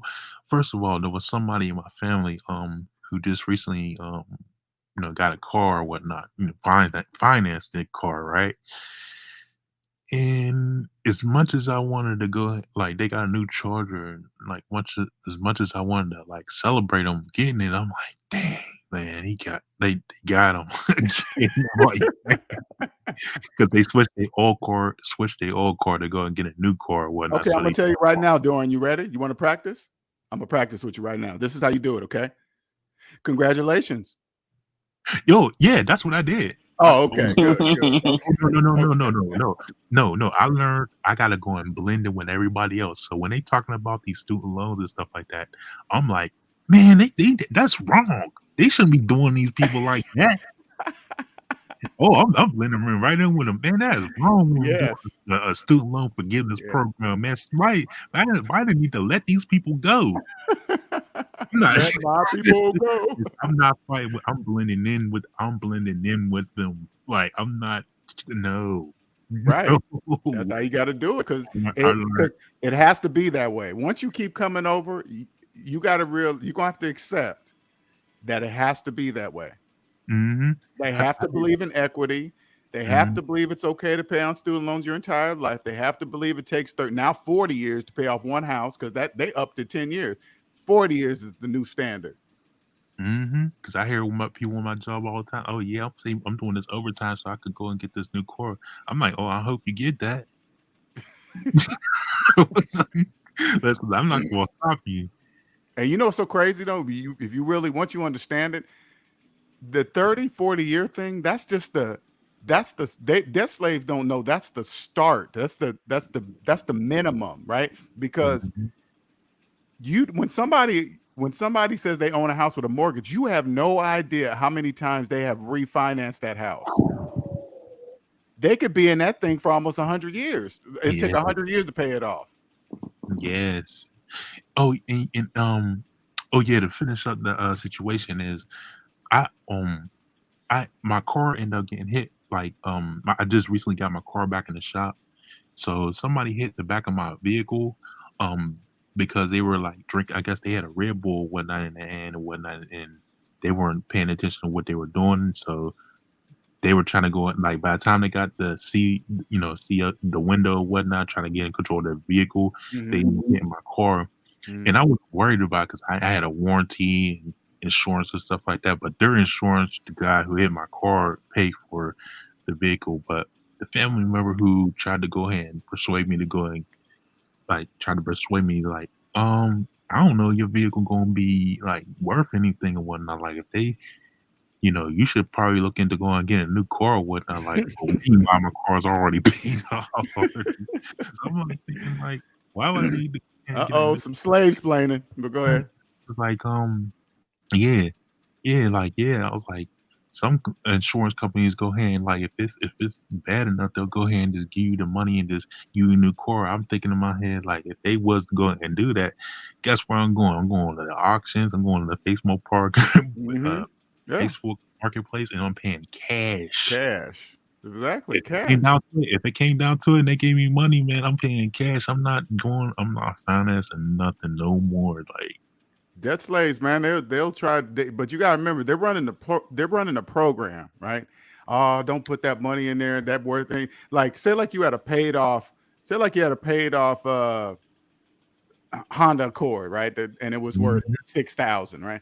And then all of a sudden something major happened and it's gonna cost you $1,500 to get fixed. Like if you tell a desk slave, man, don't put $1,500 inside a $6,000 car. That's a waste of money, man. Take that same $1,500 and go put it down on a new car. So go in and get, instead of fixing the car, spending $1,500, they want you to go finance a car for $50,000. Right. $40,000 for a $1,500 fix, going to $40,000 worth of debt. Yeah. And he ended up getting a Dodge Charger. So I'm like, oh God. Oh my God. Uh-huh. But I already, like I paid off my car or whatnot, I paid off all my debts and stuff like that. So, and they was just trying to explain to me like, man, you might as well go ahead and go to the same car like and get a deal that I got, man. I got my new loan or whatnot. They just switched it over. I'm only paying like $100 more. Ooh, they always say that too. They always say, "Oh, I'm only paying $50 more." I'm like, "Are you saying that out loud in public?" Yes, they are. Said that to me. I was like, "Oh my gosh!" I'm like, "Oh no, Robert's new turn, sweet Jesus." Yeah, sweet Jesus. It's sweet too. That's why they call Robert a prick, because he says stuff like that. Oh, sweet. Oh, what you saying that for, prick? No. Yeah, and that thing. I mean, I ain't gonna lie, man. That thing is clean too. What I'm like, man. I'll be looking out the window. I'm like, man, you cleaning the bank for? Wow. Like, he got and gas prices on top of that. Yes, I'm thinking like this is like the worst timing too, because you just got finance a car and the gas is rising. You gonna be doing complaining. He financed a gas guzzler in the worst gas prices in history. And he financed a gas guzzler. That's not a Honda Accord. They don't save gas, nothing. No, my car is really fuel efficient. Like, I can get around. Like, I paid just this morning. I paid like $55 or whatnot, and like I didn't even mind it because like my car is paid off and I got get the cash to do that. Right. Like, I'm complaining about gas prices, like. But like somebody who got a car like that or whatnot, it's like, ooh, I can only imagine how much they paying. He got it now. He got it parked outside. You guys work together? No. It's a family member. So family member. Okay. Yeah, how are things for you at work though? How are things with this knowledge? It's good. Actually, like I'm planning on like. Being out of the debt or whatnot, I see the thing. I see it for what it is. It's a means to an end. A tool. A tool. Yeah, it's a tool. It's a tool. Right. So, and what what I mean is, how is your experience being at work with interacting with coworkers now that you have this new knowledge? Is it different for you now? Just hearing them talk and the way they talk at work. And stuff like it's a lot of dead talk. It's just like how you said it. It's so much dead talk. It's like I hear people like, yeah, hey man, like man, you need to go ahead and get in this NFT and stuff like that. Flip this into this. I hear you need to buy some Bitcoin. Oh my! It's like God dang, man! Like all this dead talk. You need to buy the company stock and have it take it out of your check. Yeah, like all kinds of like, but ain't that crazy? Ain't that crazy? Can you imagine the employer? Now, I'm not hating that the employers do it. Okay, I'm not. That's just business. But to tell your employees that if you put the money back into who you work for, we'll give you the stock at a reduced rate and all this other stuff, and then they believe it. Give the money right back. It's like, crazy. Like, yeah, that's what they did. Oh, that's what they did at Amazon. They was like, we got the stock program. It's like $20 come out your check every week, but the stock is at but the stock was at 3,400. Yeah. But they give them $20. Yeah. Oh my God. No, you had to pay them $20. You had to pay Amazon $20 a week to buy stocks. But I'm like, wait a minute, it'll take you 4 years just to buy one stock. Yeah. And I just look at the job and I'm like, man, people who've been there for like 25, 35 years and they on their rear end and like the body, you could just look at them, their body is just giving out on them and stuff like that. Man. It's just crazy. I was like, man, I just look at it like, man, I definitely don't want to go ahead and be here that long. Like, no, man, no. break my Like, back. but you got to remember in the debt matrix, it's a badge of honor to say you've been working at a place for 30, 40 years. Right? It really is. Out there, you can't say that in public, right? You can't go out in public and say, damn, man, you was at a place for 30 years? One place. Yeah. One place. You can't say, you know what you got to say? Oh, wow, congratulations. That's all you got to say. Right. You can't pull your mask down in public. You can't. And then the one guy came up to me, was like, yeah, once we leave one night, you going to be taking over and be here for 30 years. And I'm thinking, he said that to you? Yeah, he was like, man, you can be here for the next. God. He's like, man, yeah, you can be here for the next 25 years, man. You just keep up the good work. I'm like, wow. What? I'm thinking in my head, like, no way. I'm not gonna be like you. You think I'm gonna be walking through the same in and out the same door for the next 30 years of my life? Are you crazy? You can't say that in public. Yeah, you really can't.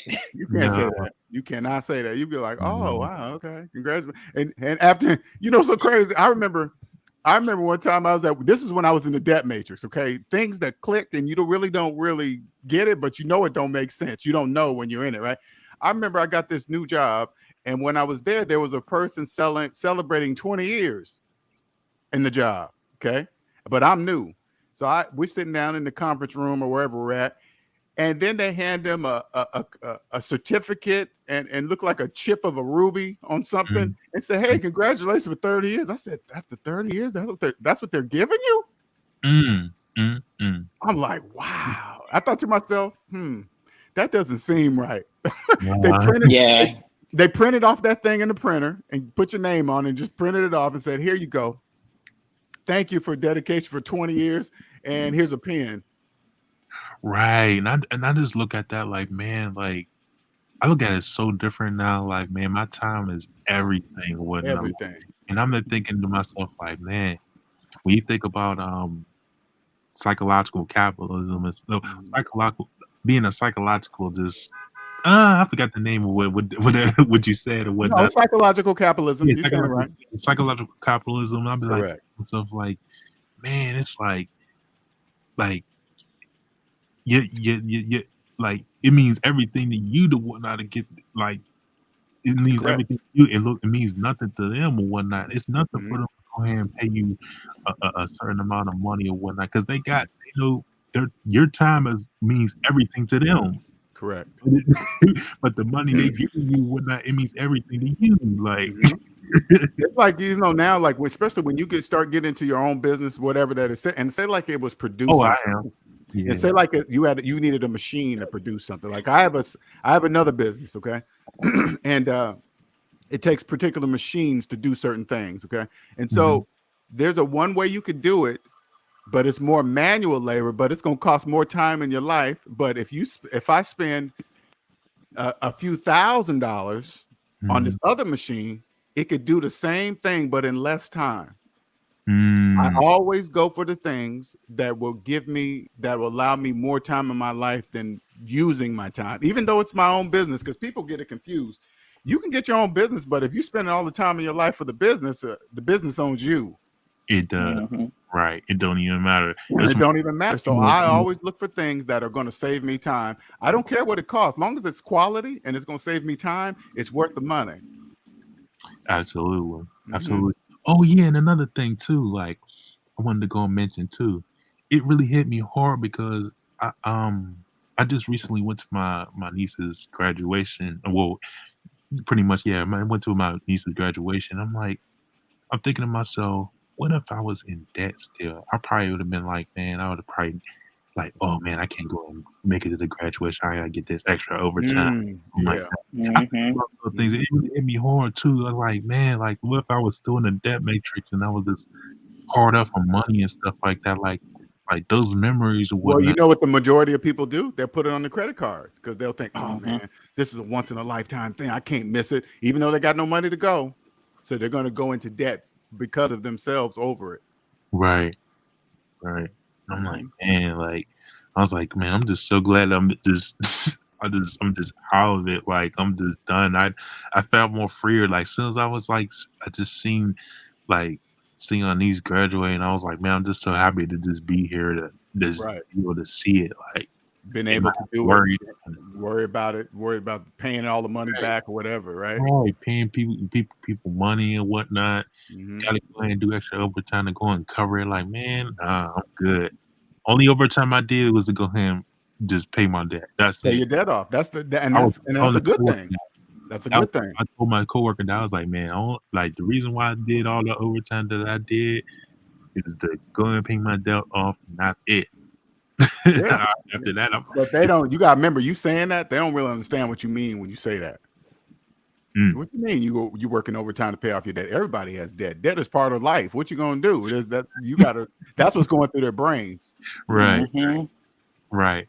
I was like, yeah, I had to go ahead and do it. I didn't want to go ahead, and it seemed like the more debt that I was paying off, the less hours I was doing. Like, The less what? the more I was clocking out fast, the earlier I was Oh. Mhm. oh, yeah, I was clocking out, but they don't trip as long as you get your work done and whatnot. Correct. But they'll ask you if, like, hey, you just want to stay or whatnot. I'm like, nah, I'm good. Yeah, Robert knows too. That's the process, man. That's how. Yep. That's what happens. Even the money don't really matter No, anymore. The they check sure don't. is a little bit lower and whatnot, but I'll take the more of my time than the money.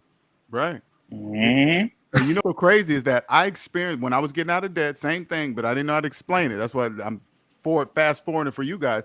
I remember when I quit my main job in 2016, and I don't really tell people this much because it was only a month, right? But in 2016, I was making about just a little over $100,000 at this particular job, and I was quitting that job because I was debt free at the time. Right when I was about to quit, T-Mobile reached out to me and said, "Hey, we realize you have this specialty, and we would love for you to work for us." And they gave me a $50,000 raise. Well, 60,000 really, because they gave me to 160, right? And I said, "Wow, 60,000, 60,000." So I went over there for 1 month. I lasted 1 month, and then I had to say, "Hey, man, I got to leave." And because they didn't understand, because the money didn't matter to me no more because I was free. I just wanted to, because I was still in a cubicle, even though I was making $160,000. I was still in a building. I still had to be there, and I was still sitting in a cubicle all day staring at computer screens. I was like, "Nah, I'm good." And so I quit. You know what they said to me? "What's wrong? Why are you leaving? You need more money?" I was like, "More money? I've been doing it all wrong. Oh, you offered me more money?" I was like, Right. "Okay, there's something out there that I'm not seeing. If you're willing to pay me more than what you're paying me to sit here in this cubicle." Mhm. And Right. that's your time. Yeah. That was your time. They don't care about paying you more. If they would probably been able to keep you, you probably would end up with 300,000. Yeah. Because you're just that good. Yeah, and you know, so crazy when I was there for about 2 weeks or 1 weekend, and then the manager sent me an email and said, "Hey, by the way, you can't ask for overtime until you've been here 3 months." I was like, "What?" And I emailed them back. I said, "Don't worry, I won't be asking for any." I was like, "Yeah, don't worry, I won't be asking for any." I know, and he didn't respond, but I know he probably was like, "What the fuck? I ain't never had nobody email me that like that." Right. Yeah, give it to somebody else. I don't want it. So yeah, that just made me realize it's like, yo, the money they give you whatnot is nothing compared to what they could really go ahead and Oh, pay. what they're making? Oh, hell Oh no. man, It's compared to not what they even close. making, ain't nothing what they can go ahead and really give you, man. These corporations, man, they ain't hurting for nothing. Oh, they're making billions, Oh, probably more. Because think about it. The majority, let's just use the phones, for example. The majority of people finance phones. The right. phone market, if they didn't allow, if they said, "Hey, we're no longer financing phones," the whole phone market would crash. They would cease to exist. You might as well stop making phones if nobody can finance them. You might as well stop. Apple's out of business. T-Mobile, all of them out of business. But they're financing phones. It is crazy. And they think it's normal. Right. They brag about it. "Oh man, yeah, I'm only paying $60 a month, man, because why drop all that money on the phone when I can take this money and invest it over here?" Hey, there you go, slave explaining again. Okay, you running the program, whatever. Yeah, you're right. They running a program and it's working. They all run the same program. Don't even know it. Right, and I'm looking at these like stadiums and stuff like that that's being built. All like especially that LA Dodgers Stadium and all these Oh stadiums in man, California. I'm bananas. looking at them I'm like, man, they really finance that. Like they really like the people pay for that. The people pay for that. When I see a stadium like that, Oh my I goodness. say I think about the owners. I'm like, God damn, you guys are making money like that. Oh my God, you built that and you didn't even have to listen, and you didn't even have to pay for it. Oh Right. man, and Apple it's yours. headquarters a masterpiece, ain't it? Oh man, now is it better? I haven't really looked at, but is it better than the Dallas one or the? Oh, look at Texas? the one in California. I think it's one of the big. I think it's a pop. I forgot what place it is. It's in California. I want you to go on Google. Los Angeles, SoFi Center. Oh my gosh! Look at the Apple headquarters or whatnot. It is. Oh yeah. Apple headquarters says we make money. Period. That's what that building says. We make money. Shut up. Right. Mm-hmm. Oh yeah, that SoFi Stadium. I heard that cost like what $5 billion or something like that. Yeah. Oh man. Oh my God. I just want to go to the owners. I want to go up to the owners of the building. Hey, I'm just let you know now. I know capitalism is psychological. How much money are you guys making? God, do you guys even look at money anymore? Do you even say money anymore? You probably don't even say money. No. You have that much money. You don't think about money the same way. You don't. They obviously know that capitalism is psychological. Apple knows. The people that own the brand new stadium making in LA and South SoFi, they're billions, man. And you know this too. It's been on the news lately. It's been all this like negative stuff, like all this collapsing and the recession and stuff like that. I don't see all these people who's making money and whatnot, like they're like shaking in their boots or nothing like that. Like you would think that some of these people would be like worried. Oh man, they got stocks in the market and my money crashing. I don't see them like hesitating. Well, and see how you're looking at it. You got to remember, it's like you see the economy is going crazy, right? Nobody's working, high gas prices, and then here's Apple about to come out with their new phone. How come Apple's not saying, "Hey, we're not going to sell any phones because the market's bad"? Because they know capitalism is psychological. You think I don't care? Listen.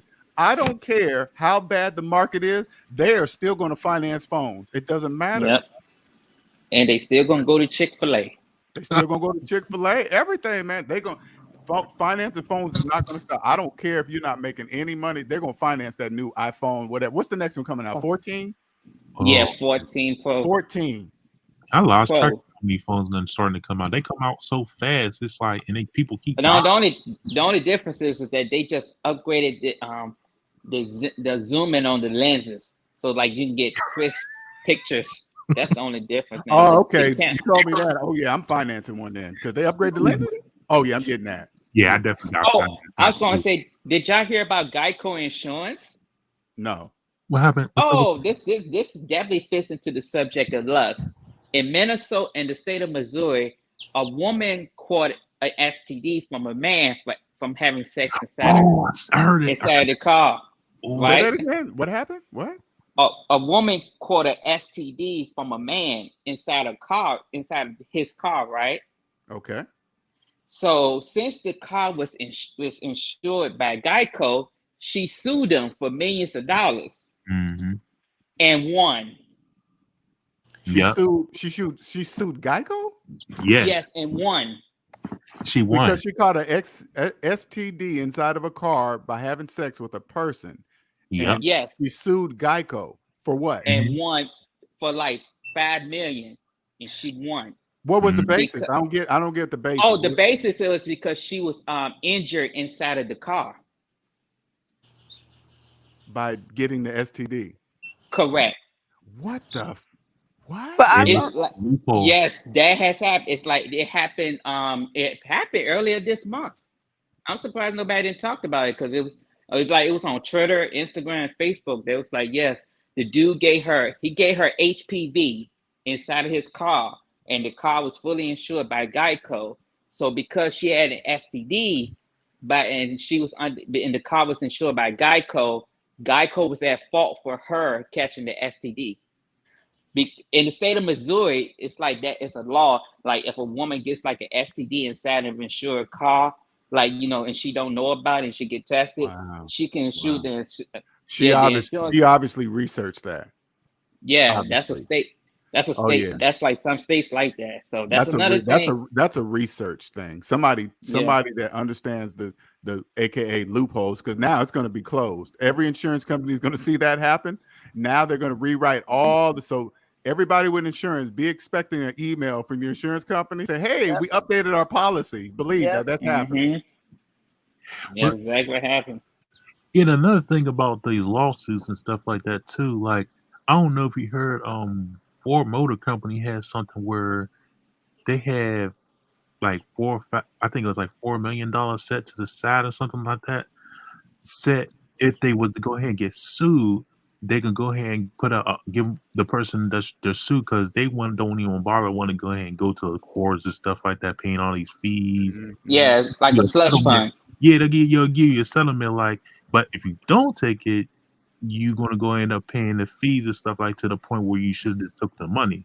So Ford looks at it like, hey, my time is more valuable than and I'll just give you this money and just cash you out, versus me going back and forth, having to go and fight with you in the courtroom and stuff. Think about it. Like insurance companies, you gotta remember, insurance companies are now, and they probably always been, but they really pushing it now. They run your credit. Yep. Okay. Because your credit, debt slaves don't know, their credit report will show the people that are likely to do fraudulent things on insurances and stuff like that. That's easy to see. You can see who's going to do it, who's not going to do it. That's so when they run their credit report, they already know who to charge what because of the financial situation you're in, who they can get over on, like make them settle quickly. Oh, and just threaten them with a couple things, lawyer fees, and because they know they're broke. Yep. Here's a check. Sign here. You're gonna be done with it. Okay, cool. Bye. Well, can you guys hear me? Yeah. Yeah. So I jumped back on. I want to play with the audio and the video. So I got an avatar up. But the whole case in Minnesota with the lady with the Geico, to me, that whole thing was bullcrap, because they obviously took a settlement versus fighting her, because if they had decent lawyers, they would have FOIA'd her medical records and seen whatever history she had. Like, that's total bullcrap. No, she didn't settle. Like, she literally won her case. But then they had to have lawyers then. Yeah, she had lawyers, but she was like injured by almost she was injured by HPV, and the guy knowingly gave it to her, but she didn't know. But because it happened inside the car, the Geico was at fault, because it's like that's how the laws in that state is.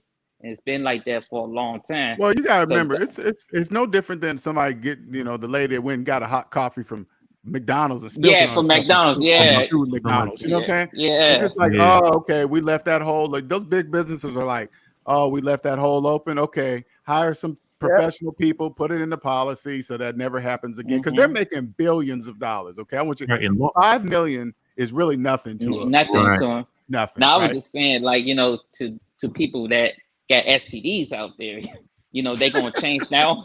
Yeah, not only the policies. Yeah. Oh, they'll be all over that. Oh, you better believe that if they see her get that much money, they're all gonna follow. So once they lost that case, all the insurance companies updated their policy, because they know what debt slaves are gonna do. Oh, if she got it, I'ma do it. Let's pretend and this and that. No. Right. That happens once. Lawyer gave her that advice to go ahead and do that. So somebody knew about that hole. Okay, somebody gave her that advice, because you just don't come up with that. You just don't. Yeah. Oh, you just think, I messed around in the car, got a disease, and that's that. Right. You're not gonna say, let me sue his insurance company. Yeah, somebody was in their ear, right in their ear. Just like in Virginia. Just like in Virginia. I'm sorry. Now I was gonna say maybe. I keep cutting you off. I'm sorry. Go ahead. I was gonna say maybe she jumped on the guy like the lady did LJ way back when. Oh yeah, there you go. Then what I do? Oh, you got to file a police report? No, I ain't doing none of that. I want to say this, LJ, real quick or whatnot. You know how when you first get a job, right, and they run your credit, run your background and stuff like that. To see, basically how much debt you in. I wonder if they go ahead and do that again just based on your behavior at the job or whatnot. They'd be like, "Ooh, you don't want no overtime or nothing like that? What's wrong with him? Oh, we got to do another background check." I think they would do that if you started doing bad Stealing. things for the company. Stealing. Yeah. Yeah, stealing. Yeah, stealing. Mm, But doing things that are different than others, they won't say, "Oh, let me run." No, they probably wouldn't do that. But they definitely run your. I mean, it's easy to determine. Like if you, it's not very that hard to. You can reduce your chances of embezzlement by simply running your whoever you hire their credit report. It kind of give you a better idea of who will embezzle in the company or not by according to the credit report. But they don't know that. mm, And if they do I guarantee you some jobs, it counts on the sensitivity, like let's say high financial positions inside of Apple. I guarantee you they probably have some kind of contract to say, we run your credit every 3 months. Because people's situations change, right? So they run it every 6 months or every 3 months. And then all of a sudden they find some person over there somewhere in finance that's gotten themselves deep in debt because of lust and love and whatever, it doesn't matter. But then, oh yeah, we're gonna have to move you out of that position. You are deep. Oh my God. Yeah, they do that at Amazon.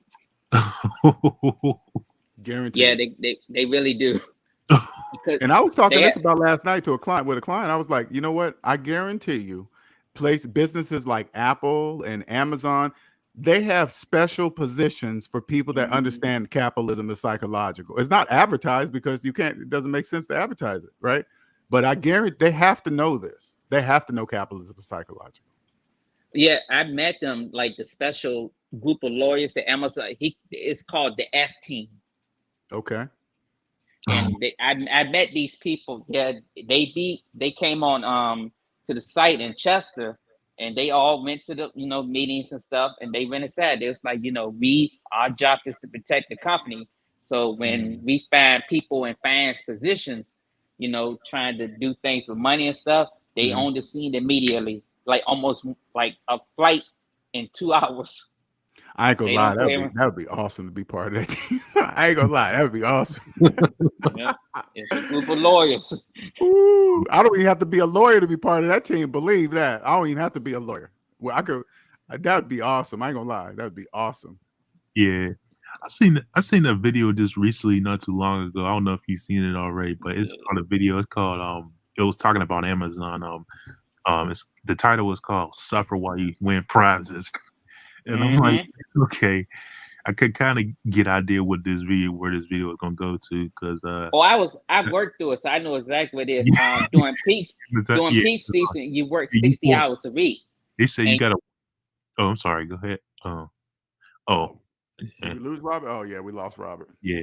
Well, basically, it was talking about how in the Amazon warehouses or whatnot, you got to actually go ahead and win these prizes, and you got to play these play these games to win the prizes and stuff like that. And if my bad, sorry. And if you don't participate, you're gonna be put on a list. And if when they decided that if they're gonna lay some people off or whatnot, you're gonna be one of those people on that list that they're gonna go ahead and take to get you up out of there. I feel bad for these Amazon workers sometimes. Like, man, they really got it bad, man. They be dragging these people, man. Like, yeah, it's called a performance improvement plan. And like what it is like every year. I love the name. Yeah, it's called a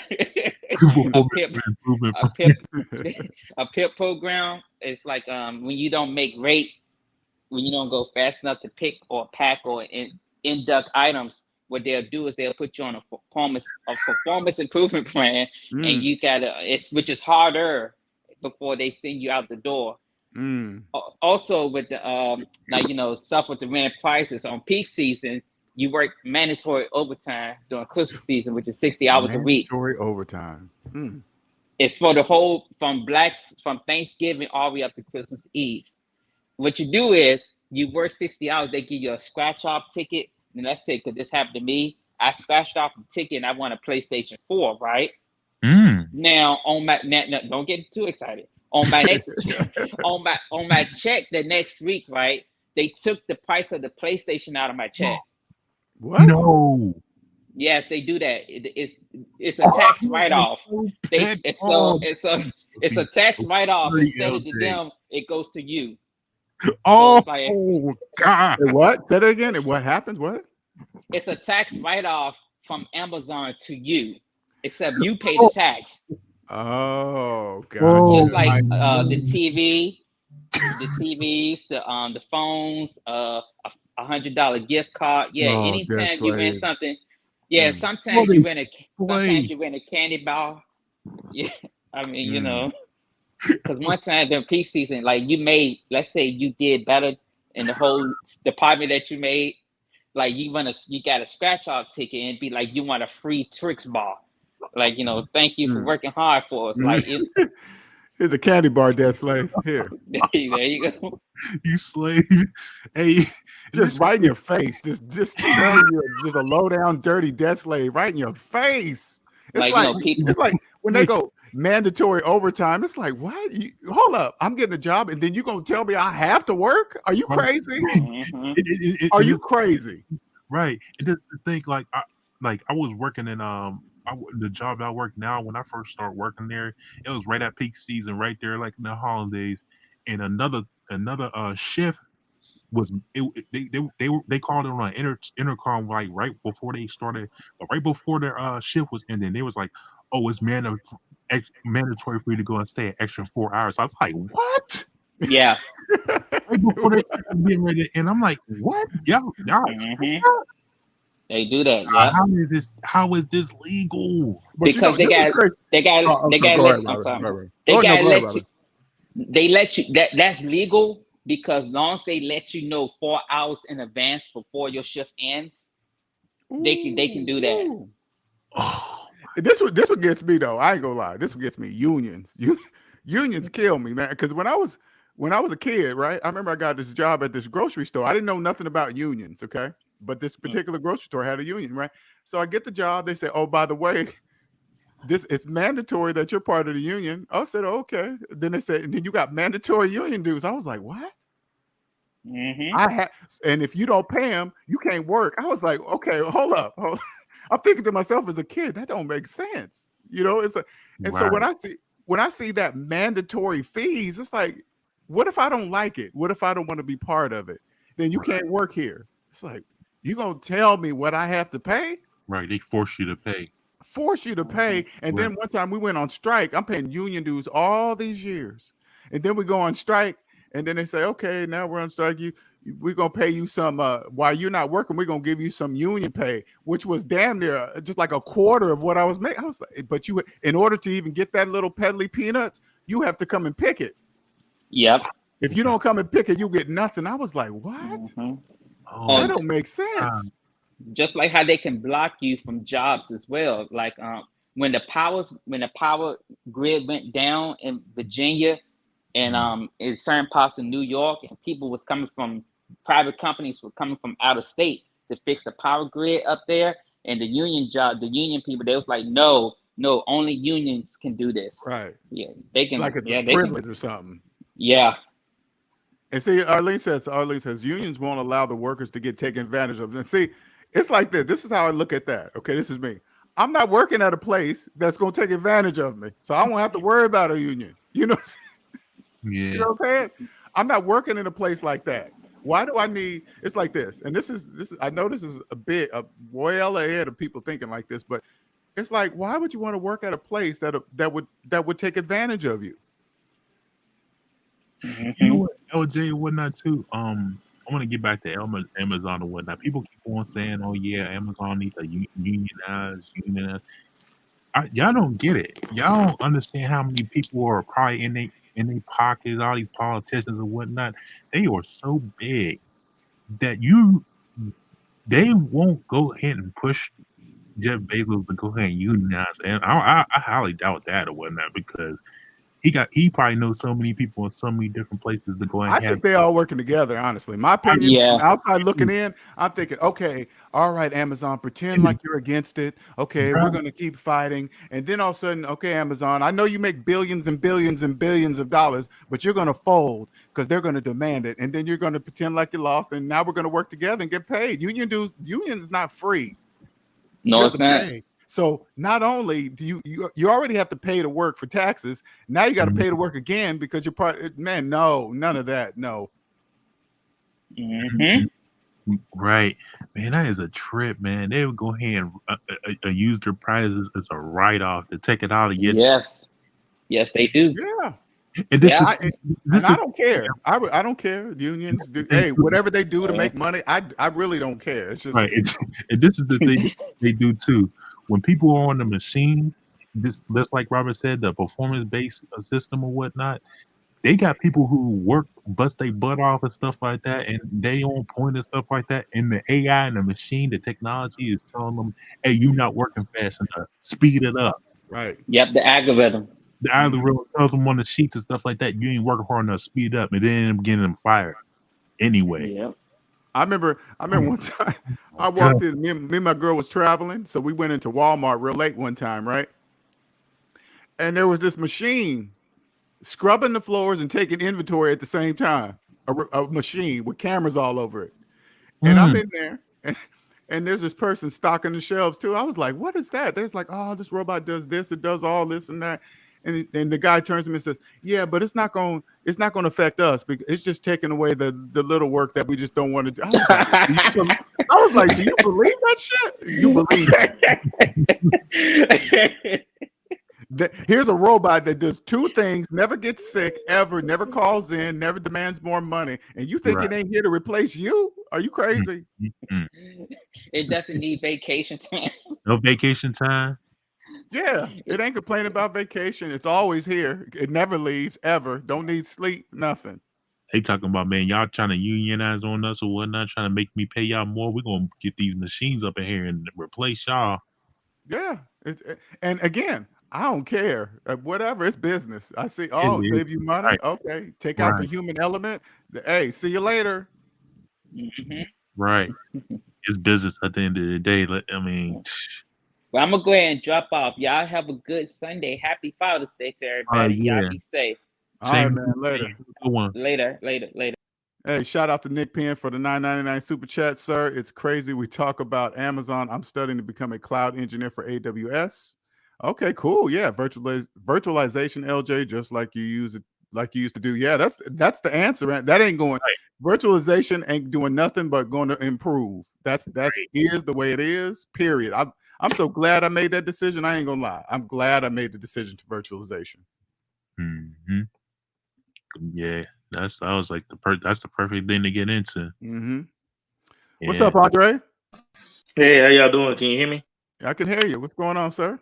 Yeah, everything's going good. I ain't been on here in a while, but I've been looking at your podcast and stuff, and like I said, appreciate the information. Been telling people about you and stuff, and so when I heard you talking more about about the best thing you teaching people to be able to have more time, because to me, time is the most precious thing we have, especially me being in my 50s. And I have people my age and, younger and stuff in their 50s. They leaving here, man. And I'm like, man, I need more time. So, and it's been a blessing. You teaching us how to, have more time, like having ownership and stuff. So, you can do more with your time. You own and stuff instead of, having to work for somebody. So like I had a debate with a few people. I was at work telling people, people that's pay, I said, I just reinstated something you said about, people that own stuff, own their cars. They're not worried about these gas prices. Not like that's a lie. They are worried about the gas. I say, okay, let me rephrase that. They not worrying about the gas prices as much as you are. Okay. And then they shut up. Right.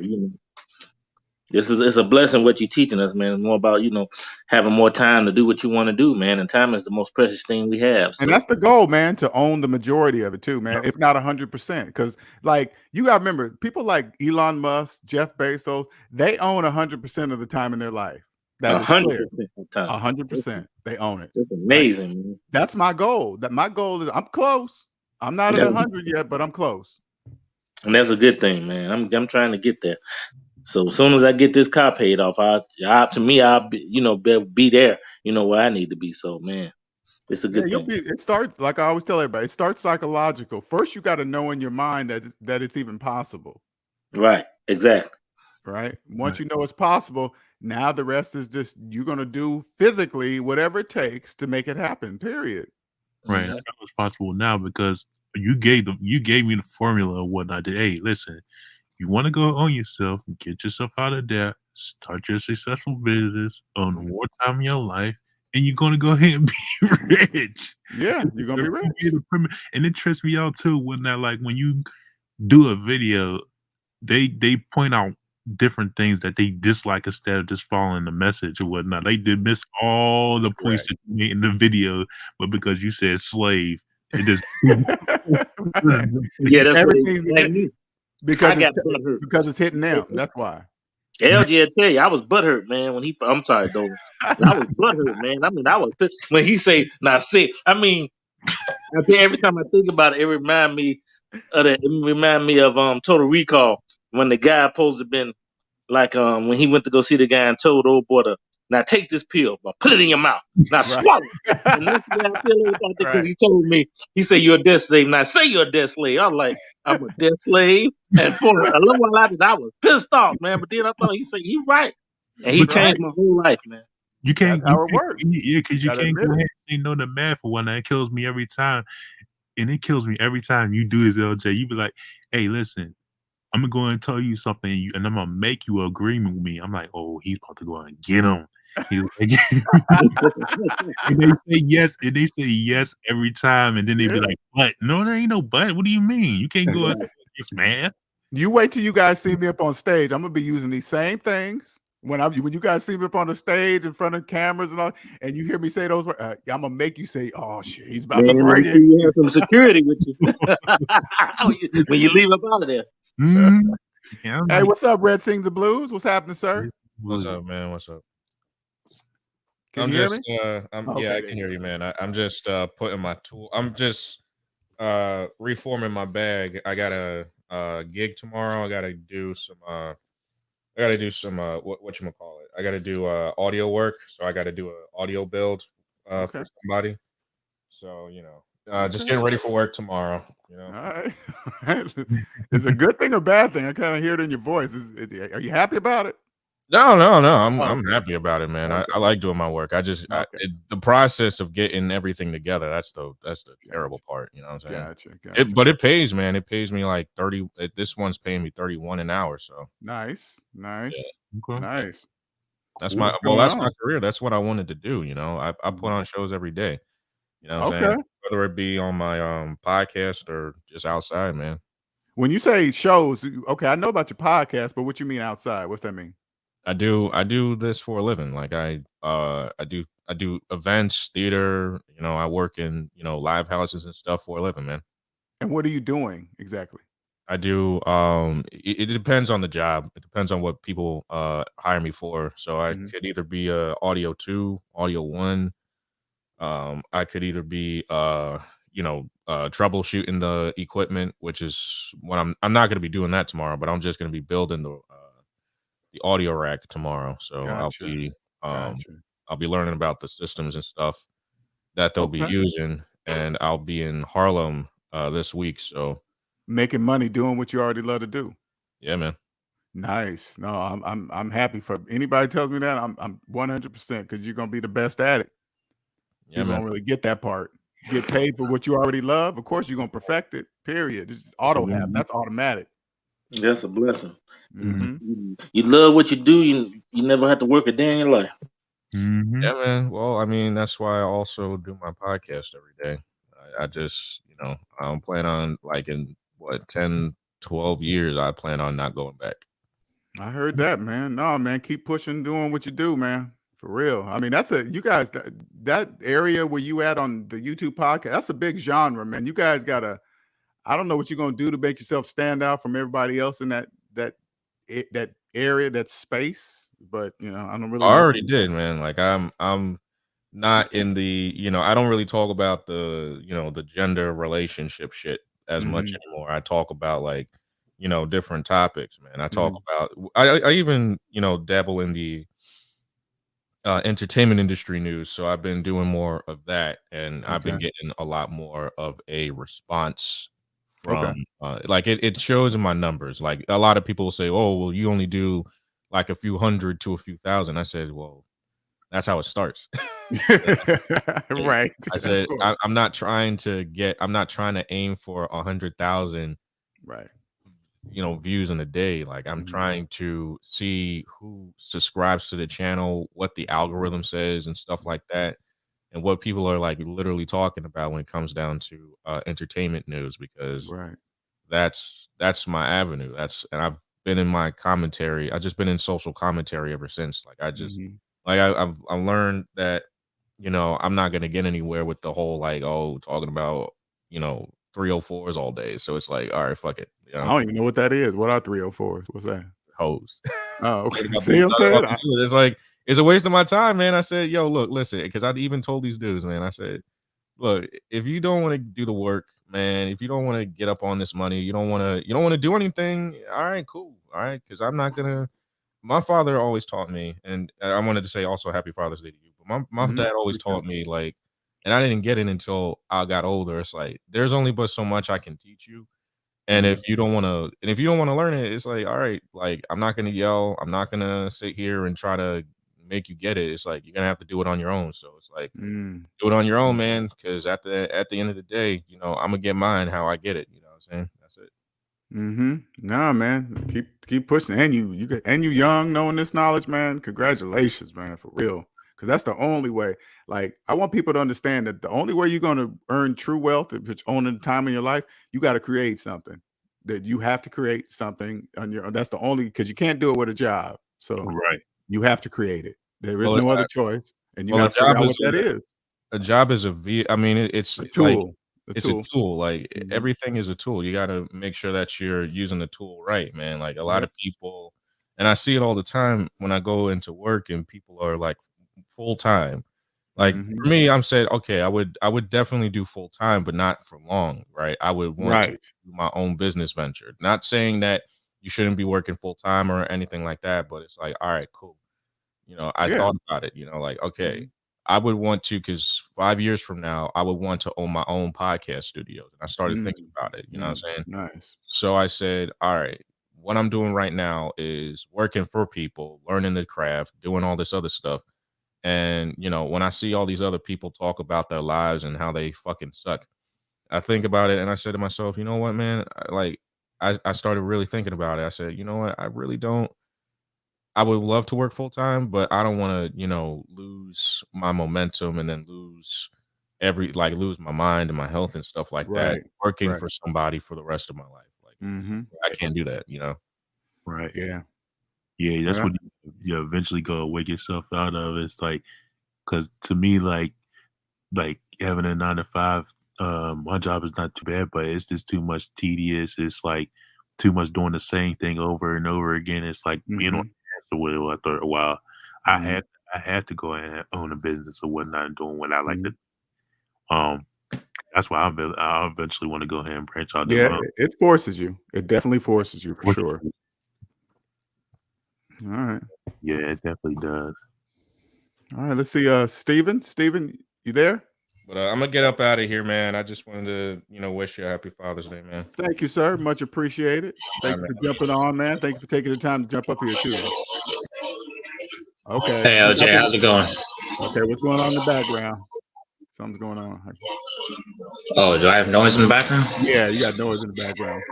Oh, okay. Let me jump out and I'll see if I can jump back in. Okay. All right, hold it down for just a quick second. Dorian or Andre, I gotta use the restroom real quick. So hold it down for a second. I'll be here. I ain't going nowhere.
All right. All right. Let's see. Okay, Steven's back there. All right. Can you hear me? Hey, LJ. Does it sound better now? Okay. Much better. Much better. Okay, great. So I had a question about on the main topic. Do you advise people like myself who are still trying to get out of debt, maybe just put off dating until you're out of the debt? I would suggest that. I really would because it would allow you more focus on yourself. Because if you stop dating for now, because it's not forever, all right, it's just so you can put 100% focus. Because sometimes if you date while you're in debt, 9 times out of 10, you're going to date somebody also in debt. Yeah. And then you're going to start to inherit their problems. It's just a natural process. Oh, I'm having trouble making my car payment, or just, this is the same old debt explaining talk. You don't want to be involved in that during your process because it's already hard enough for you, right? By yourself. Right. You can make these decisions by, I'm going to take $500 and put it on this debt. And if you're dating or you're with somebody, we could use that money to go on a weekend at so-and-so, and then now you're stuck in a rock and a hard place. And it's more money out of your pocket.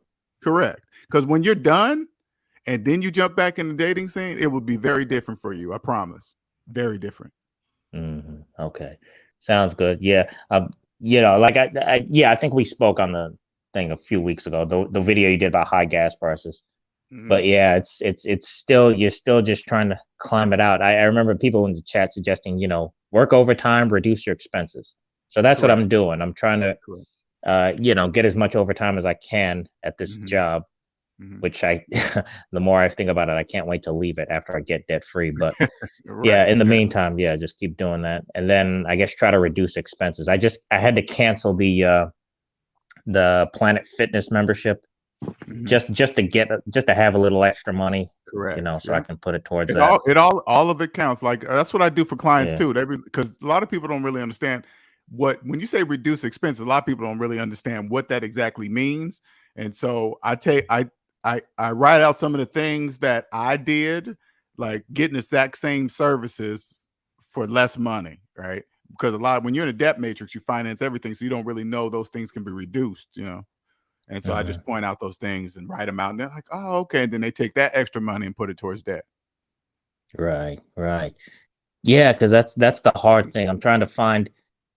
I don't know. Maybe my brain is just so clouded from years of working this job, because I'm trying to figure out, how do I get a side hustle? How do I get something going just to get more income, just to get the debt paid off first, and then after that, my mind can be cleared and I can figure out where I want to go from there. But it's easy if you, not easy, but once you get the plan and then a plan on how to reduce all of your current expenses, and then it's like it's like you're reducing everything within you first, right?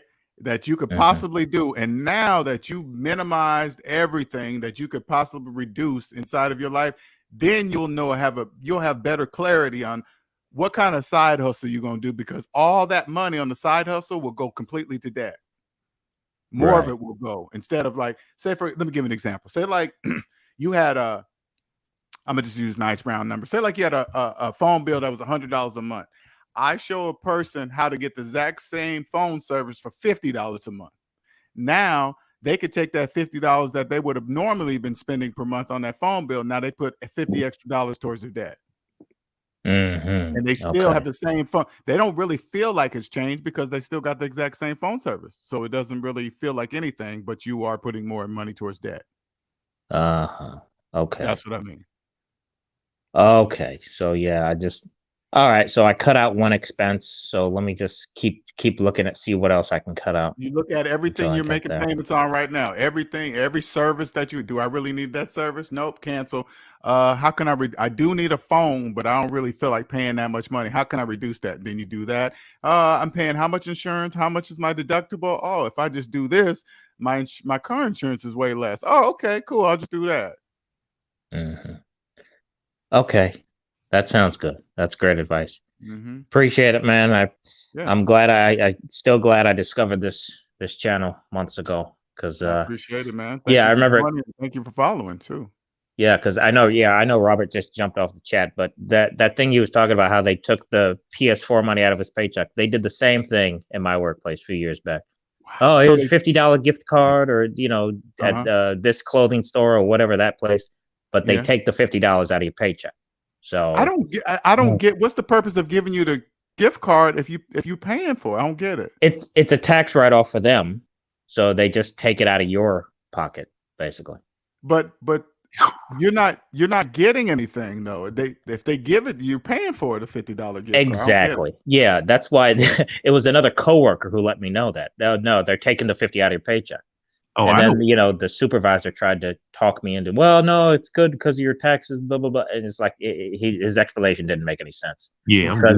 I don't want if no. I have I'm good. Exactly, it's $50, but you spend it at this clothing store. It's like, no, I'll just have the 50 in my paycheck and I'll spend it where I want to. Yeah, exactly. You know what I mean? Right. That doesn't make any sense. Wow, that just man. You find a way to go and tax you some more, huh? Well, it's sort of like the casinos in Washington State, right? You walk into these big casinos and they have a brand new Corvette sitting on the floor and say, "Hey, you can win this Corvette, this fully loaded convertible, blah blah blah blah." But they don't really understand that if you win it, you got to pay the taxes on it, and if you can't pay the taxes on it, obviously you don't get it. So all the money, all the tickets that people spend to try to win this. It doesn't really matter because none of them, the majority of them not going to get it anyway because they won't be able to afford the taxes on $100,000 Corvette. Right. Exactly. Wow. Ain't that brilliant? That's absolutely brilliant. Absolutely. So all the money from the tickets is theirs. Free. Oh no, wait. So they do that? Yeah, they actually go ahead. They like they'll have a car on the floor or whatnot, but because you can't pay the taxes, you can't go get the car. You can't have the car because you got to pay the taxes. You have to pay the taxes. My God. Yeah, and who's gonna have cash? Who you think a person entering raffle tickets to win a Corvette? You think they're gonna have the cash for $100,000 Corvette? They're not. Nope. So they're not breaking any rules. These are the rules. And then if you win, of course, you win the Corvette. But if 9 times out of 10, you're not gonna have the taxes on 100 grand. Sorry. Okay. Well, we get to keep all the money. That's not illegal. It don't sound illegal to me. They just running it up. They do debt slaves dirty. Oh, they're all in there. They're all in the casinos dreaming anyway. So why not take advantage of them some more? Oh boy. They're all walking around days dreaming. Right. And note to self: just stay out of that stuff. I wanted to go in the casinos with all these flashing lights, just amazed. They just like on the movies, when they do a whole bunch of flashing lights and just mesmerize. That's what they do. Sounds, ding, ding, ding, ding. Oh, they won over there. Okay, whatever. You ain't winning nothing. You ain't winning nothing. They winning. Like this big casino in Washington, man. They had so much money. Listen, you drive on the freeway, they got a freaking 100-foot screen advertising to you in digital clarity. Okay, this is not one of those old ass side. This is a clear screen, and then they build off ramps up from the freeway to their casino. That's bread. That's money. Wow. Jesus. That's unbelievable. If that was me, if I owned that, you couldn't tell me nothing. You couldn't tell me a thing. Oh, just imagine how much they generate every day. Every day, every hour. Every hour. From dreams. All from dreams. Look at the lottery commercials. All the commercials are made up of the dreams of debt slaves. Hey, you want to own your own boat and yacht and private plane and this and that and gold and silver and diamonds and whatever. Yeah, just buy this lotto ticket. Okay, you got a 1 in a trillion chance of winning. I'm gonna do it. They ain't even got to tax you neither. You just willingly just gave them their money. Willing getting the money. Of course I'm gonna pay my taxes on free money. You think I'm gonna cheat the IRS? I'm getting free money. You think I'm gonna cheat the IRS? No, here, IRS, here's your piece. There you go. It's all free to me. I don't care. Yeah. Oh man, the tax man's gonna tax you 50%. 50% of free. I don't care. Here, 50% of free. Free is, oh my God. I'm not gonna cheat no tax. Are you crazy? That's free money. I'm not going to prison for free money. Yeah, I don't know if y'all seen it. I don't know if y'all bank does this, but my bank does this now. It happened to me like maybe about a year or some change, but whenever I go to an ATM, I will go ahead and deposit a check, right? And then they give you this option. I think they give you an option that you want to get your check now, or do you want you want to get your check now, or you do your express deposit where you gotta wait. You can deposit it, but you gotta wait a few days to go and get your check if you don't go ahead, if you don't want it right now. And I just thought to myself, like, I'm like, damn, I remember you saying this, like people ain't even making it paycheck to paycheck no more. And it just made me realize, like, damn. That's why they came out with buy now, pay later places. Yeah, Because yeah, people yeah. ain't making paycheck to paycheck no more. That's old school now. Paycheck to paycheck is an old term. They ain't Right. even making it to paycheck no more. Right. And they saying, like, if you want to deposit your check now, whatnot, like you gotta pay like $35, $30. So that's how they get you. Yeah. So not only are they paying, Oh, they debt slaves. making money off of overdrafts and late fees and stuff like that. They making money off of people depositing their check so they can have it right now. Oh. They're making money 3 ways. I said, "Oh my god!" Hey, it's just business. Congratulations. Congratulations. I'll wait the 2 days. I ain't that pressed to go and have. I'll wait. You better open a buy now, pay now business. You better open it up. Yeah. I was like, man, this is brilliant. They're making money 3 ways. Well, you got to remember, they just took payday loan places and made them virtual. That's all. That's it. Right. It's no different than the remember the explosion of the payday places? They were all over the place. They were everywhere. Yeah. What's up, Alonzo? Alonzo says those same people will be skeptical about paying off debt or getting life insurance. You know what's so funny about that, Alonzo, is this. Debt slaves believe they have the option. Like that's an option. Oh, should I pay off debt or get insurance? You don't have no option, debt slave. What are you talking about? Unless insurance is free, you have no option to buy. Because debt slaves have no money to buy insurance, so they don't really have money to do that. But they don't know that, so it's not an option. I remember when I was younger, I was working my old job. This guy was like close to like 60. I don't know how old he is now or whatnot. Like, I was like, "You got any life insurance?" He looked at me like, "I ain't got no life insurance." He was just shaking his head. "Nah, I ain't got no life insurance." I was like, "Dang, you got no life insurance or whatnot. You can get 50s going to 60s." Like, dang. Well, I ain't got no life insurance. I don't have none. And I'm 52. All my money is going into my business. I'm trying to free myself. Period. Oh, okay. Yeah, there ain't nothing wrong with that. No, I mean, and I'm not saying I'm against it. Don't get me wrong. I'm not saying I'm against it or you shouldn't get it. But I'm saying this is all I'm saying. Only get life insurance once you own yourself. Once you own yourself, you know exactly what kind to get, who to talk to about getting it. Because I don't know nothing about it, but I know who to how to look. I just say, hey, let me see. If you're talking to me about life insurance, I need to see your personal credit report. I need to know what you're talking. I need to know if you know what you're talking about. Right. Okay. You obviously speak the language. If you own yourself, you know what I need. Right. Right. Well, this is since you mentioned the bank accounts earlier. I closed the bank account with the old one because they were always giving me a service charge every month, which is just like they're costing me money just to have money in the account. It's not high enough. And I switched it to one of these online banks like Varo where there's no service charge. You don't think I'm getting cheated, right? Because they have one set up where I get the paycheck at like a day early or something, right? You don't think I'm getting? You're doing the right thing by looking for fees. Okay, that's you're doing the right thing looking for those fees. Because let me give another example. When I was getting out of debt, right, I was paying my car insurance monthly, like everybody else does, monthly, right? Once I started getting out of debt, looking at everything, I realized they were charging me a fee to pull my monthly insurance payment. So they were charging me a fee I already had to pay them. They charging me a fee to get it. And I said to myself, why is that $11 on top of my regular month? Oh, that's they make up some bullshit service charge. Yeah. I said, how can I get rid of that? She said, you got to pay it every 6 months and that's gone. I said, okay, that's what I'm going to do. That I'm is something away money. Yeah, that is something I noticed with like even paying my rent online. I pay it online, but the reason I use my bank account number is because if you use a debit card or a credit card, they charge a service fee for that, a service charge. Correct. They charge or processing fee, I think it's called.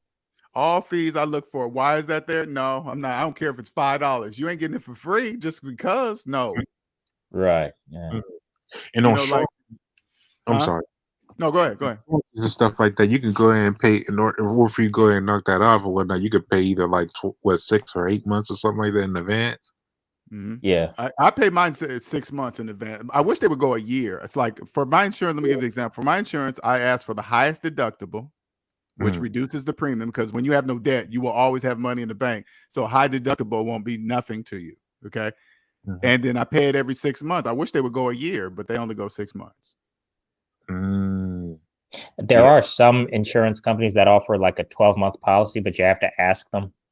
There is one. I most definitely asked mine. I was for sure. You got a higher deductible? You're like, nope, we only go as high as 1,000. All right, cool. Okay. I'm about to go and do that. I mean, you be putting us on so much game. How you can use yes, Mint Mobile, and you can get the same phone that everybody else and get it, stuff like that, man. You putting us on so much game. And I know it's another thing too. I want to mention this. It seemed like once I got out of debt, it seemed like all this lucky stuff that's happening to me or whatnot. It seemed like when you in debt, it's all this bad stuff start like happening. Overcharges and stuff like that. You miss the payment and stuff like because all these payments that you gotta make.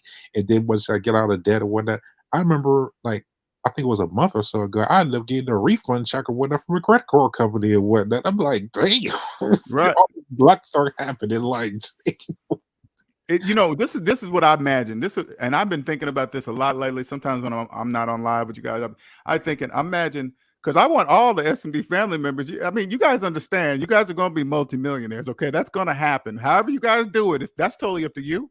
But it's going to happen. And then when we have a SMB convention, we're going to be able to rent out the baddest place somewhere.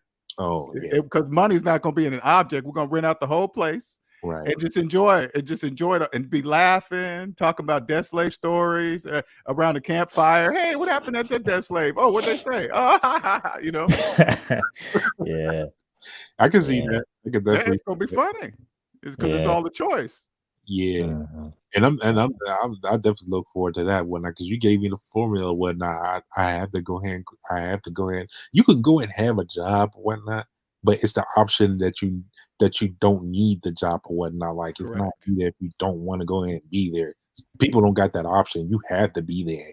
I think it's very important too. I think the process of when you have a job and you're becoming debt free, I think a very important part of the process is finally getting out of debt and then continuing to stay at your job for like one more year if you can, right? Stay at there so you can experience what it's like to have a job when you don't need the job.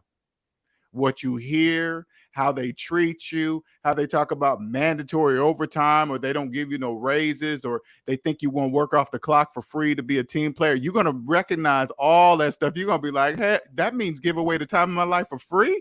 I ain't doing none of that. None of that. Right. I'm kind of the experience of that is very important part of the process. So you guys can see, how they've been really, and I'm not going to say treat you bad, like the job is a bad, evil place. No, I'm just saying you're going to see how they're going to be doing business on you to save money. If they can get more time out of you for free than what they pay you, they're going to do that. Okay. Well, I mean, I'm an hourly worker, so I mean, they do pay me for the overtime work, but maybe after I can finally get out of debt, then I guess I won't need it as much. So that peace of mind will be definitely beneficial. I think. Right. Oh, man, it's definitely creeping up on me or whatnot. I've been being at this job or whatnot, good 6 months, 7 months or whatnot. So I'm starting to feel the effects of like being out of debt or whatnot and not needing it. Like they could find me right now. I wouldn't even be panicking. Wouldn't even care. Wouldn't even panic. like say like you're at a job and they start coming up on layoffs. And here you are, ain't sweating bullets. Everybody's panicking, running. Oh my God, who are they gonna let go? And you're sitting in your cubicle, whatever, not drinking a pop and reading a magazine. They're gonna be like, "What's up with that dude?" I'm pulling the effect of that right now, and I'm like, they could get rid of me. I mean, I wouldn't want them to go ahead and do that, but if they right. I'm like, hey, it's no big. It's not no biggie. Like, I mean, it's not a big deal. It's like, whatever, okay, all right. When today? All right, tomorrow. Oh, okay. I just gotta make some plans. That's all. Look at that as more rest. I can get more rest, more sleep. Because people don't really understand that, man. People, dead slaves will never understand that. They totally forget they have a brain in their head, right, in your skull that needs rest. No different than your muscles, right? If you go work out really hard, right, and then you on a muscle that you ain't say, like you went out and worked out your legs that you ain't worked out in years. I promise you're not going to be working out your legs the next day. I promise you that, right? So you're going to stay off them for a few days for rest. They don't give their brain no sleep. They're working 24 hours a day. No, what do you think is gonna happen to your brain over years of no repair? You need to. That's why I think the real purpose of dreams, because in order for the brain to repair itself, it needs you to be unconscious. So they put on a movie, which is a dream, so you could stay occupied in that area, so it can work. Yeah. Right. Yeah. Right. So imagine not getting no sleep, and then the little sleep you do get is going to be stress-filled sleep because you got to get up, you got to pay some bills, you got child support, what kind of sleep you think you're going to get the few hours that you get, and then go over years of that? Oh man, hell no. Right. Oh yeah, that free sleep is so different. Oh, it's lovely. It's so different. Oh my God. I was sleeping I sleep like a baby.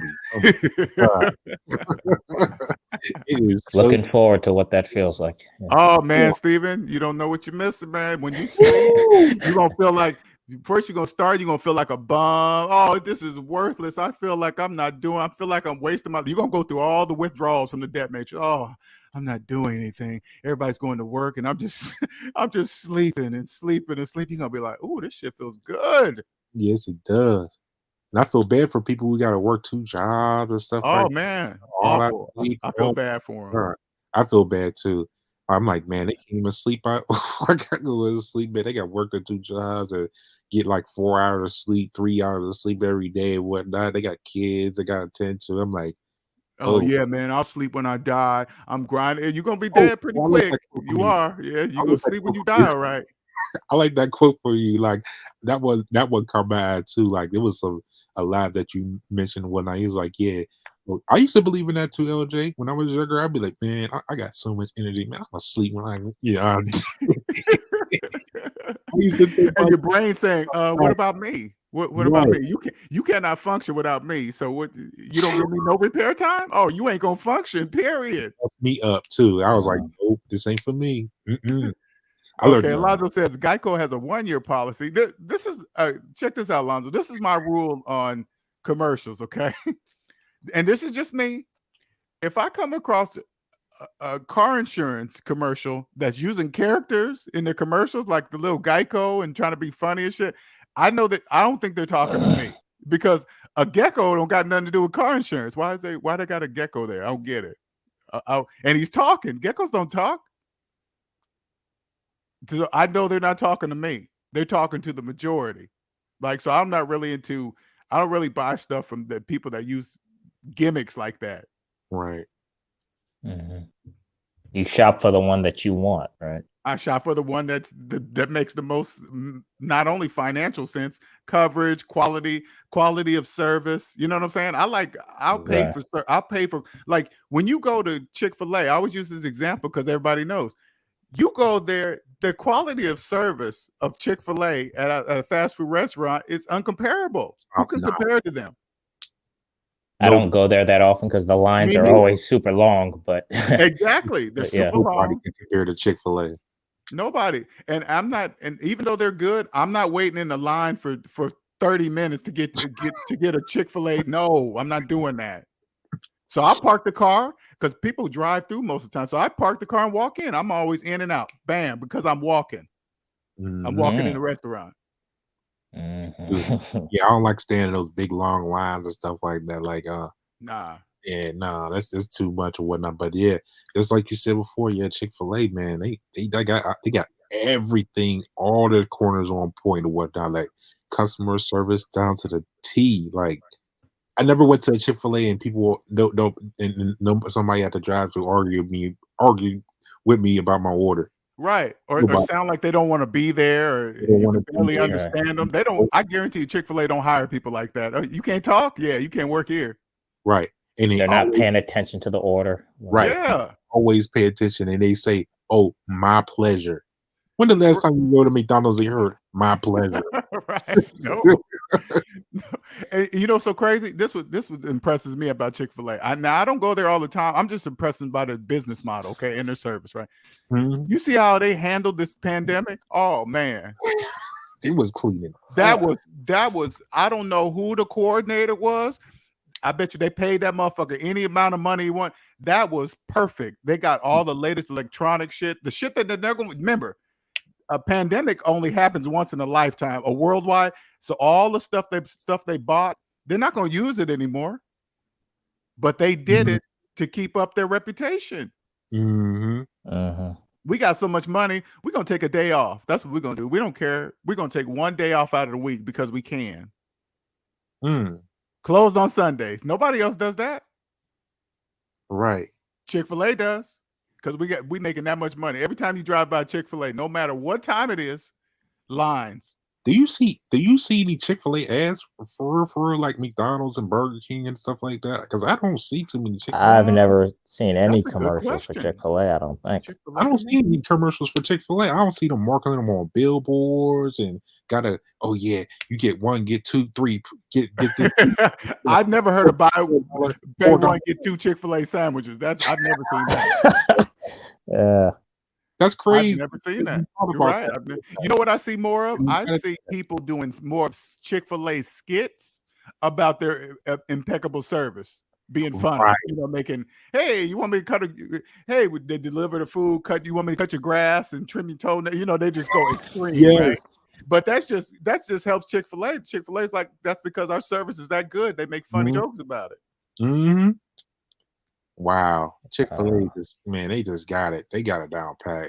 You better believe if I come across enough money, I'm buying one of those. You better believe that. That's forever money right there. I would definitely if I had or whatnot. I know exactly where to put it too. I'm right by the Heinz Field Stadium too, whatnot. Ooh, I would be cleaning up. You know, because I remember in Washington State, it took a while for Chick-fil-A to come up to Washington State, right?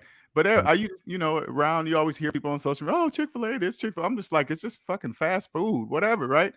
And so I'm thinking, but I didn't know about their service. I was like, wow, how many people you got back there? Like 20, 30 people back there behind the counter just doing whatever they're doing. You go to McDonald's, you stand up, listen, you go up to the McDonald's counter, you stand up at the counter, you waiting there for like 15 minutes for somebody to look at you to see that you're standing there, right? And then when they finally see you, they have this attitude like you bothered them or something. It's like, what? But you go to Chick-fil-A, you're greeted when you walk in the damn door. Right. Did somebody take your order yet? No, I just walked in the door. Okay, sir, sorry. Even for the drive-thru, there are people standing outside to hand deliver the stuff to you, not through a window either. Yeah. It's like, I don't even have to speak in the intercom. You guys got an actual person standing here taking it. God damn, Chick-fil-A. Okay, go ahead. Oh my God. And they always, that's why one of the reasons, man, they gonna always have money. Oh my God, they were always gonna be in business. You buy Chick-fil-A, hey, these are our rules. I'll be like, I don't care, Chick-fil-A, you're right. I'll follow them all. Hey, listen, because you go to each Chick-fil-A, there is no, at least I haven't come across it. I haven't been to one Chick-fil-A, then go to another one and say, oh, this service over this Chick-fil-A sucks. I've never had that happen to me. Nope, me neither. No, that happens all the time in fast food restaurants. You can go to one fast food restaurant and go to another one, and it sucks. The service sucks. There's only one where I live by, so I haven't seen that. But that is interesting. Yeah, I've been to plenty of Chick-fil-A's, and nope, I never just been like, oh, I had this bad experience at this one Chick-fil-A. Nope. Intercom's always clear. You can hear them speak. Yeah, you know, they speak clear, pronounce their words properly. You know, you don't have to say, huh? Right. What?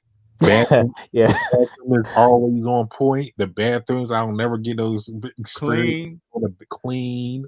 Table's always clean. No dirt, you know. The only time you might see a dirty table if the person just left the damn table as you walked in. That's the only time you probably see a dirty table. Right. But it's not dirty for long. And I ain't never seen nobody getting no arguments at Chick-fil-A. No, I never seen nobody arguing and fighting and stuff like that to Chick-fil-A. You be like, I haven't seen a video on the internet with a fight at a Chick-fil-A behind the counter with a person behind the counter. Yeah, they're not tolerating that kind of stuff. Yeah, I can't even see that's being tolerated at all. Here, oh, you have an attitude. Here, take the Chick-fil-A sandwich and take the fries. Here, you okay? Bye, sir, ma'am, whatever. Right. We're making billions of dollars. You think we're gonna? You think we're gonna chance a bad video? We're making billions of dollars. Chance for a $6.99 meal? Are you crazy, that slave?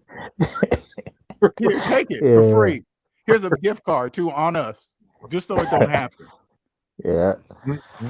They're the model, man. They're the model, man. I mean, when I think about a business like that, a business like that can help you own the time in your life quickly. Absolutely. Quickly.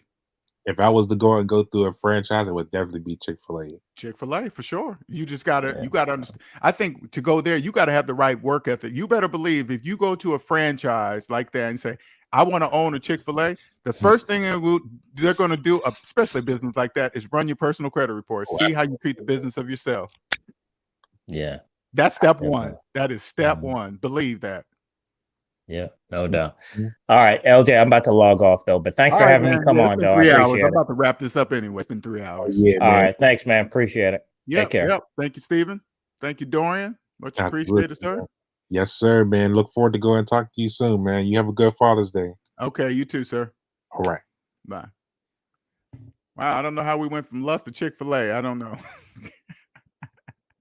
I don't know. Sometimes it just goes like that. But anyway, thank you everybody for joining. I ain't did a 3 hour in a long time. That's been a long time. But anyway, thank you everybody for participating. If you like the video, please don't forget to share it.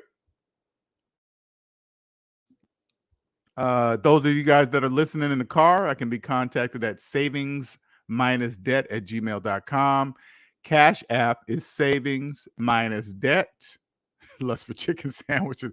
Yeah, I'm not a fast food person, man, but I do like Chick-fil-A chicken sandwiches, man. But I refuse. If there's a line, I park and go in. I can't wait I'm not waiting in a drive-through line for that long. Shout out to S&B fam. Great hearing these conversations. It's wonderful, man. I'm glad you guys are starting to participate more. I think people need to hear other people besides me always talking, right? Here for you guys to listen. Yeah, it didn't seem like 3 hours. It really didn't, but I miss them sometimes, especially when participation. That's a good thing. But anyway, thank you, everybody. Until next time. Later.